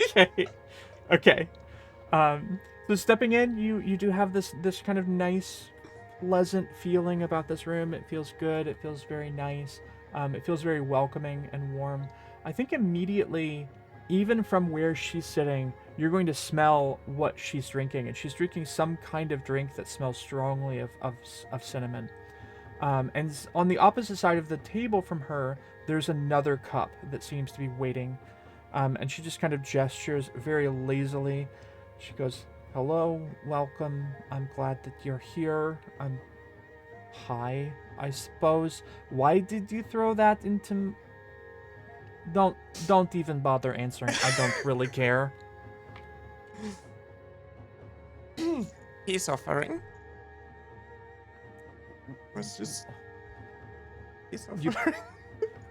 You bring me this as if you bring me the head of snake like a cat? I don't understand.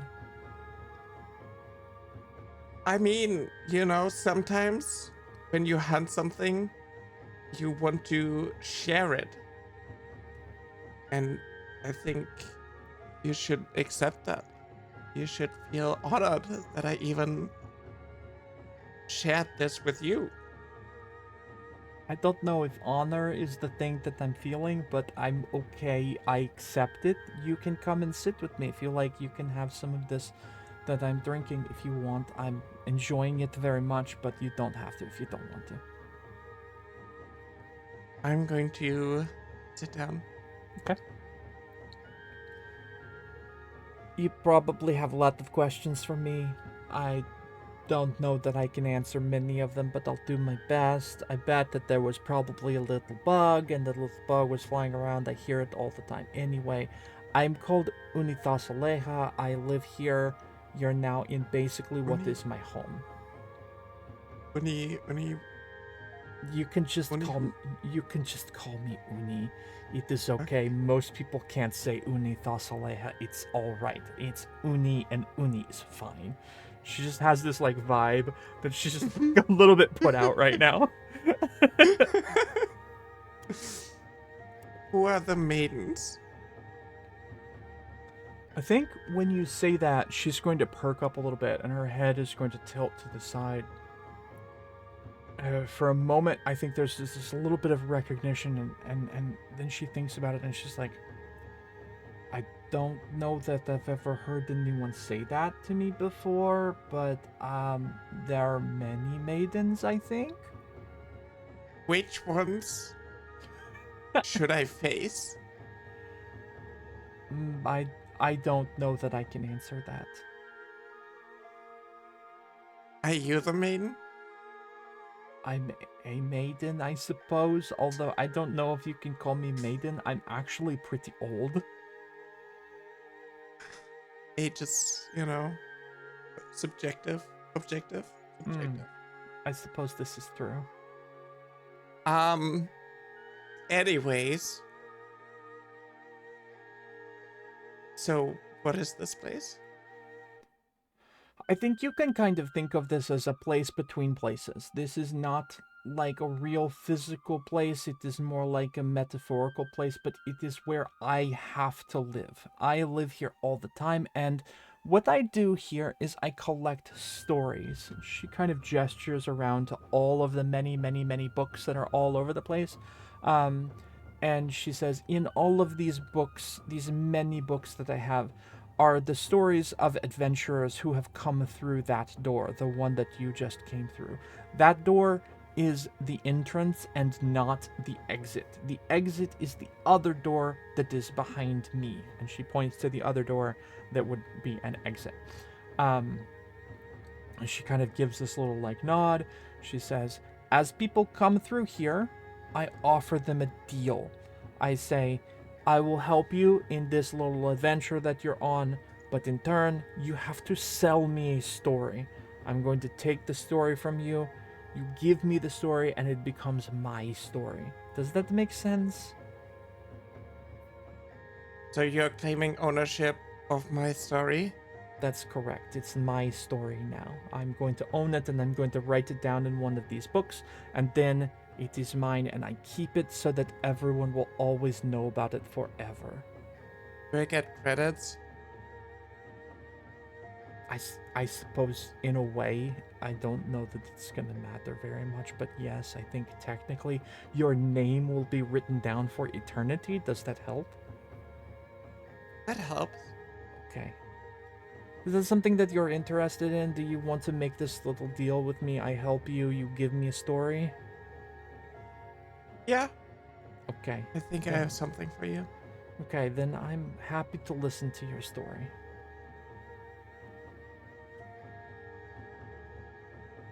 As a lizard,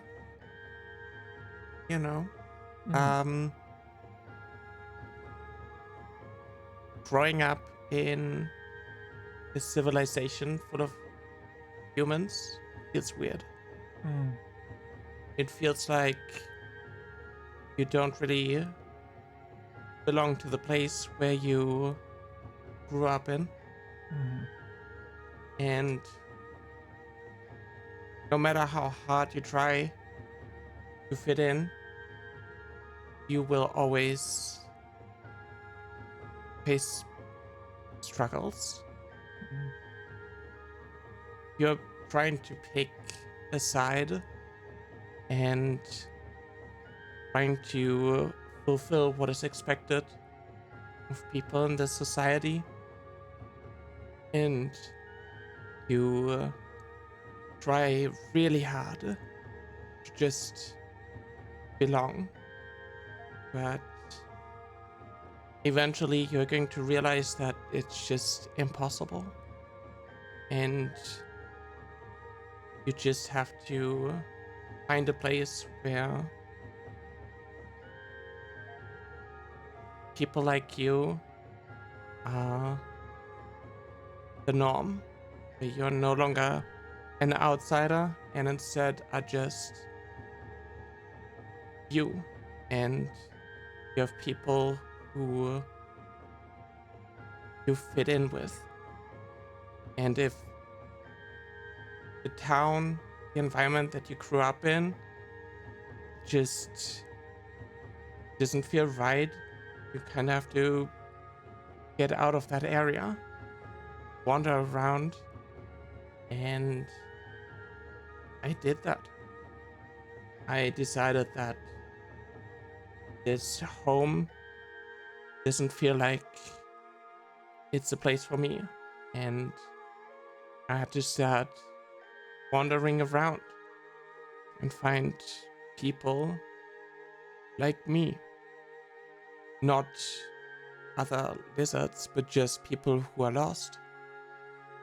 People who just want to belong, but because of certain circumstances we're just not able to.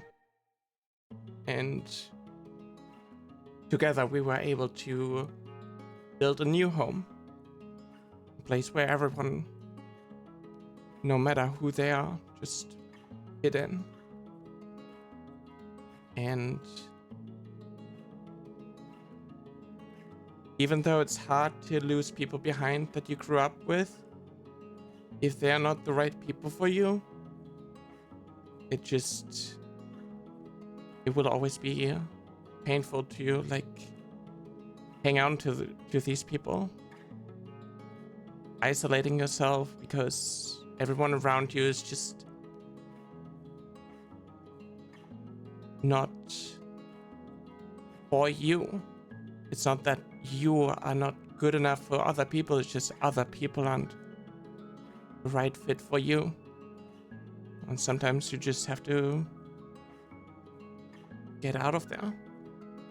Find people who are struggling with similar things. People who are struggling with anxiety. And people who are hurt because they're not what other people expect them to be. And once you find real friendships, a place where you really belong, it will help you through the worst kinds of moments.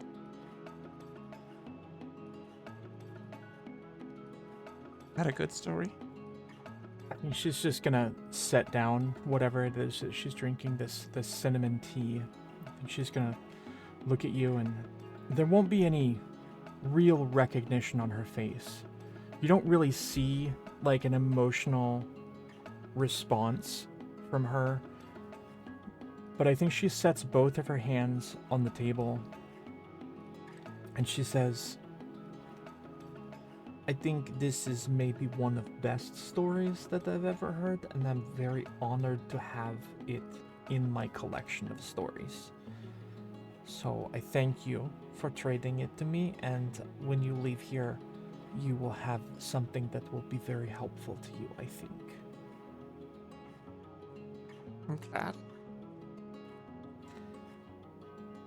I think I'm going to say good luck to you. I don't know what is on the other side of that door, but I don't think that it's probably very good, and I'm sorry for that, but I want you to know that it is not my fault. Do you want the green guy? Or I can take care of it. It's okay. It's okay. Okay. Well, when you are ready, you can go through the door, and I hope that it's good luck for you. thank you. Thank you as well. Enjoy your stories. And mine. I Just will. know yours. I think she's really- almost immediately going to get up and go to one of the bookshelves and grab a book and start furiously writing. I'm going to leave. Okay.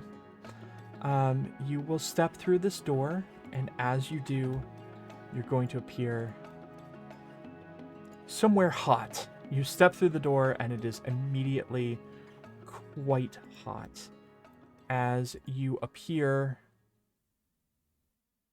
on a volcanic island. And we are going to go into combat immediately. As soon as you step through, there is a gargoyle that will come to life on this volcanic island. It's standing on some type of like sundial looking thing, and it will charge at you right away. So we'll roll initiative.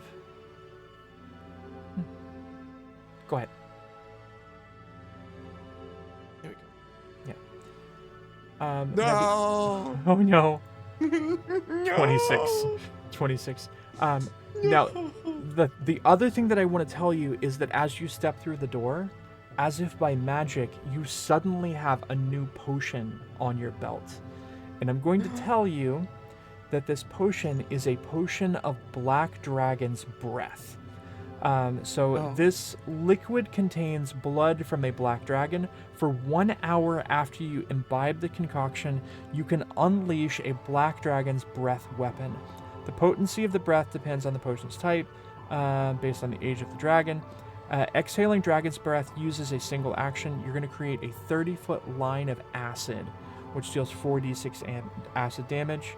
All creatures in the area must attempt basic save against that damage. And once you use the breath weapon, you can't use it again for 1d4 rounds. But essentially, once you take this potion, you will be able to do this action pretty much for the rest of this battle. Oh, let's go. Okay. All right. So, it is going to be the gargoyle who goes first. So let's see what you do here.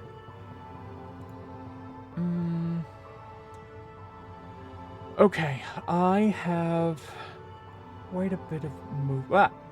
I moved us both. Hold on. I have quite a bit of movement. I can move right up to you. Is that what I want to do? I think so. Yeah, let's just move right in. And it's going to use a claw attack at you. I'll get to go twice. Target you and roll. Alright, that is a hit.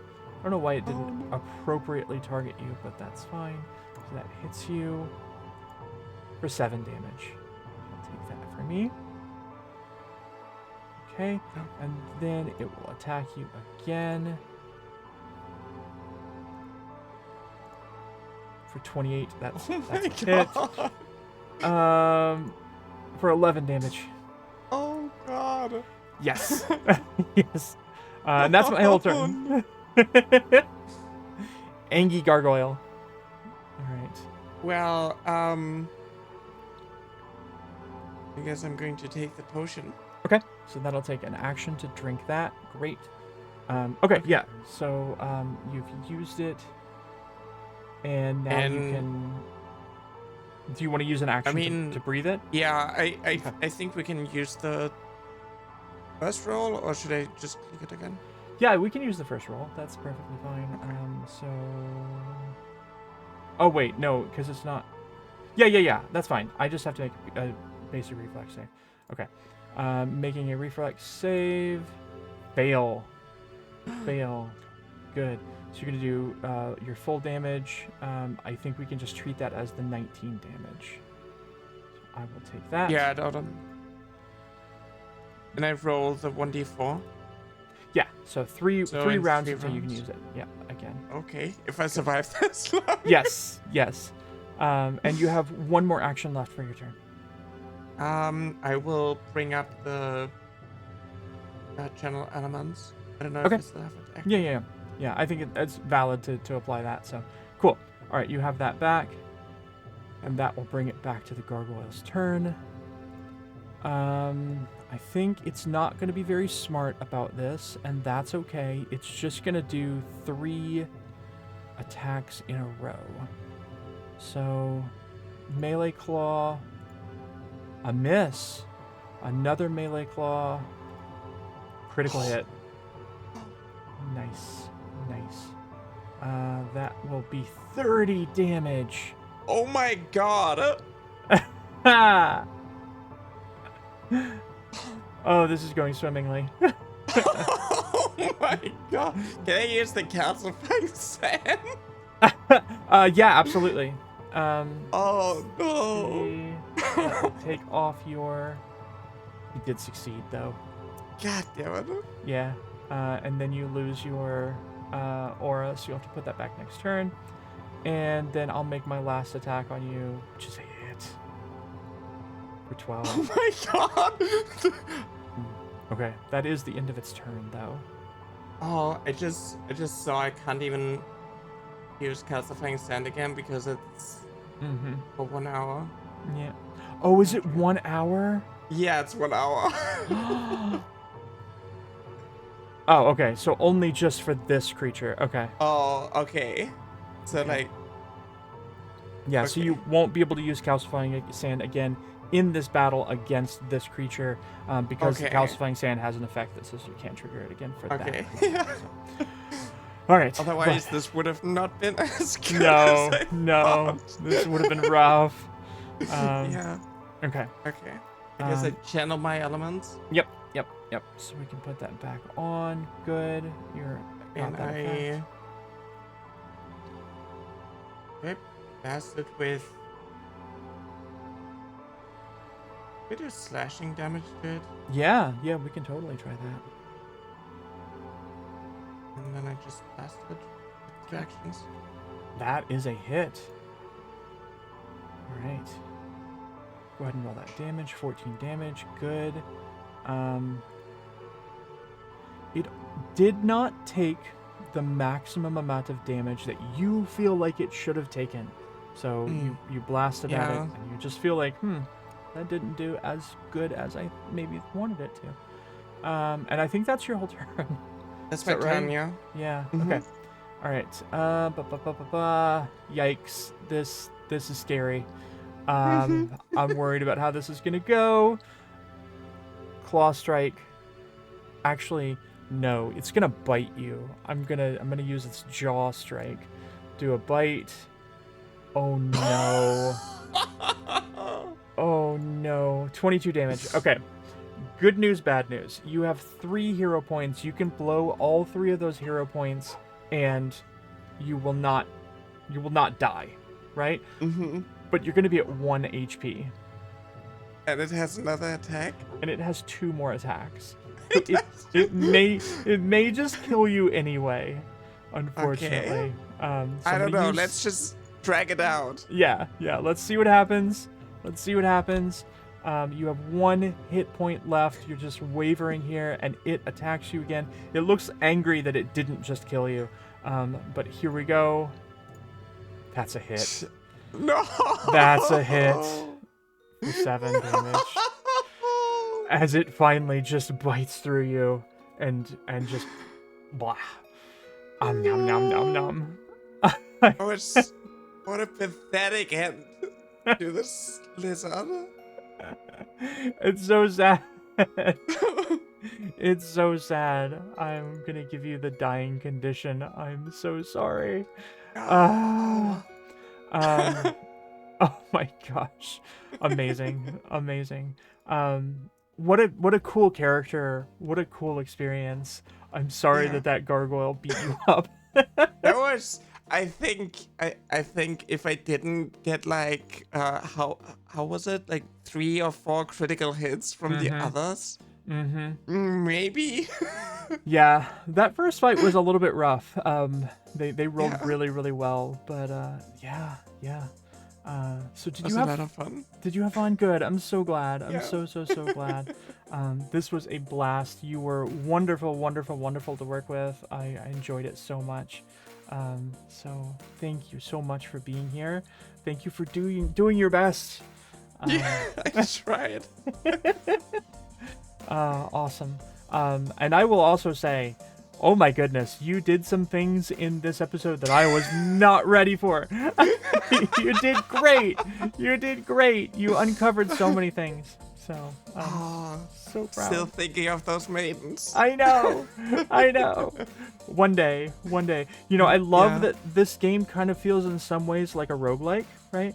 That other people are going to see your episode and then use the information that they gained from your episode to try to figure out more puzzles. So that's really fun for me. Amazing. Yeah. That's cool. Yeah. So I'm so glad that you were willing to do this. This just makes me so happy. We are occasionally going to be asking some people to come back to do another run. So if that's something that you're interested in, I'll happily have you back. Cool. Yeah. It was a lot of fun. Yay.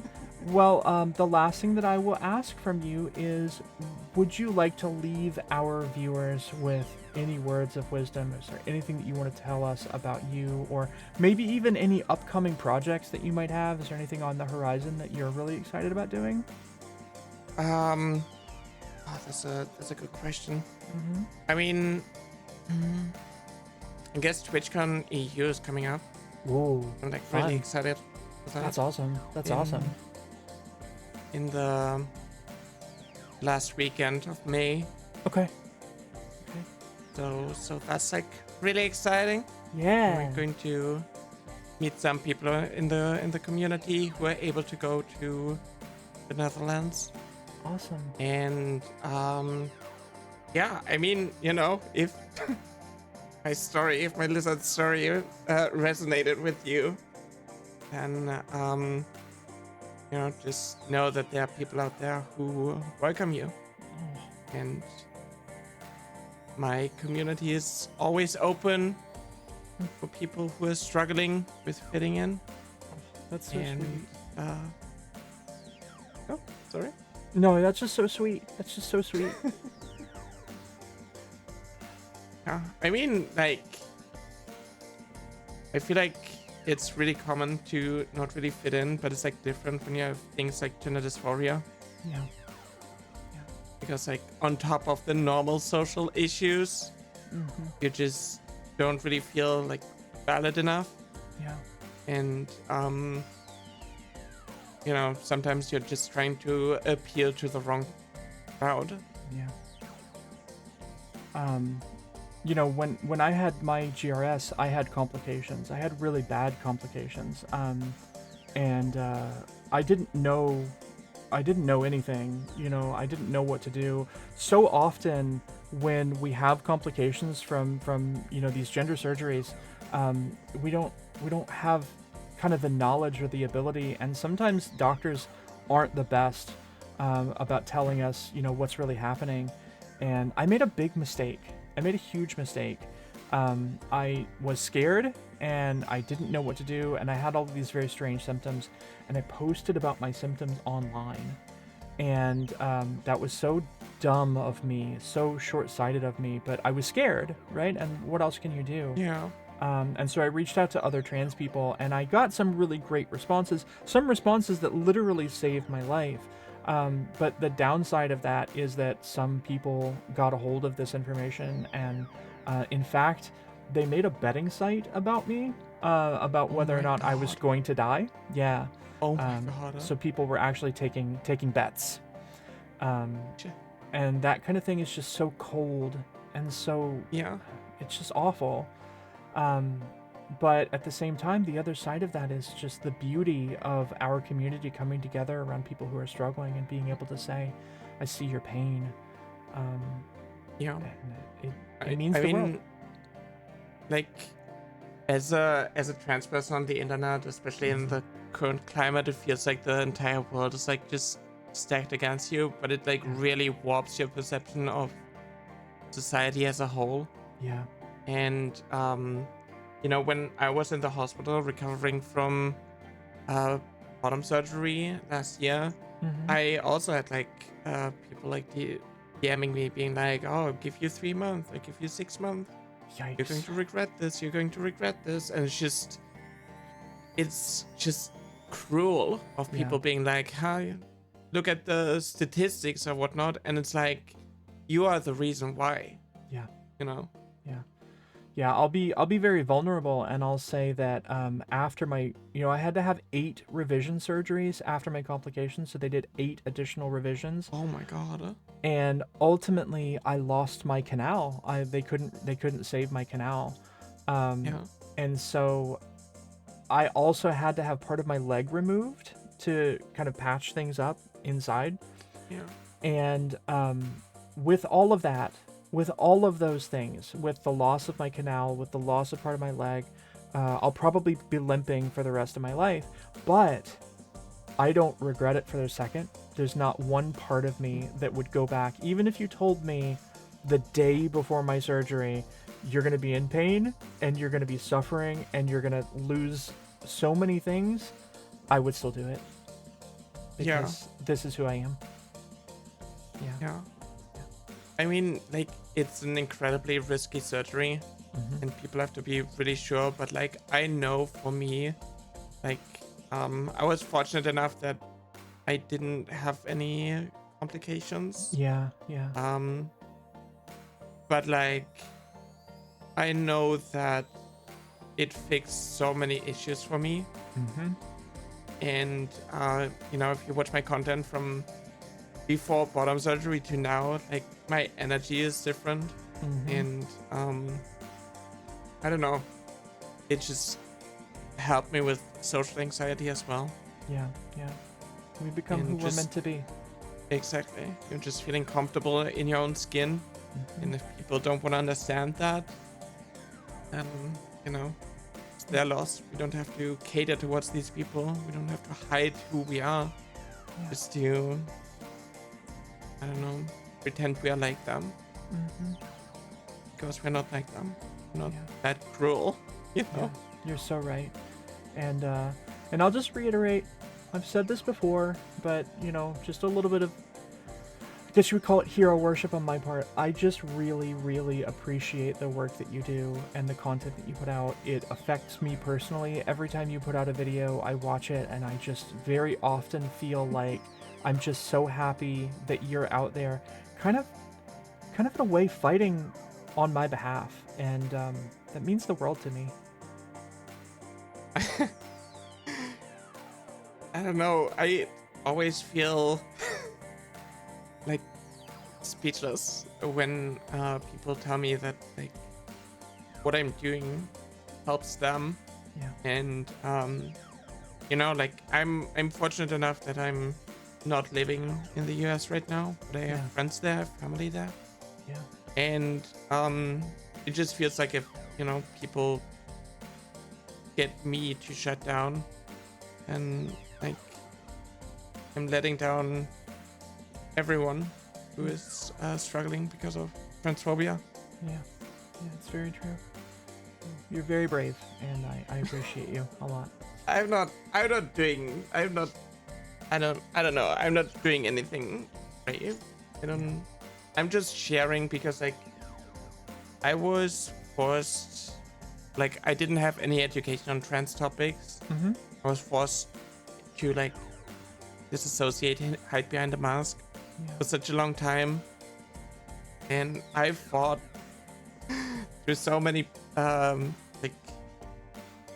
roadblocks in order to just get the treatment that I needed, and I didn't have like the education, so I'm just wanting other people to learn. Yeah. Well, it matters, and I see you, and I'm glad that you're out there making the content that you make, and I'm so honored that you were willing to come and be on this show with me. It's such a silly little show and such a fun little show, but you did wonderfully. So. I'm glad. Yeah. All right, well, I think this is a good place to close the episode. So for all of you out there who are watching, thank you so much for checking us out. Please make sure, check out Nyata's content. She's really doing just awesome stuff, as I've already said. So just support, like, subscribe, do all of the stuff that really helps out. And click the buttons. Click the buttons. Click all the buttons. Click them multiple times if you have to. And leave. A lot of people don't know this, but also leaving leaving comments really does help us too. We really need that engagement as well. So comment good. It's a lot of fun to also hear people just share their sides. Yeah, we're always waiting for it. So, all right. Well, Nyata, again, thank you so much, everybody at home. Thank you for having me. Yeah, great episode. And until next time, mata ne. Bye-bye. Bye.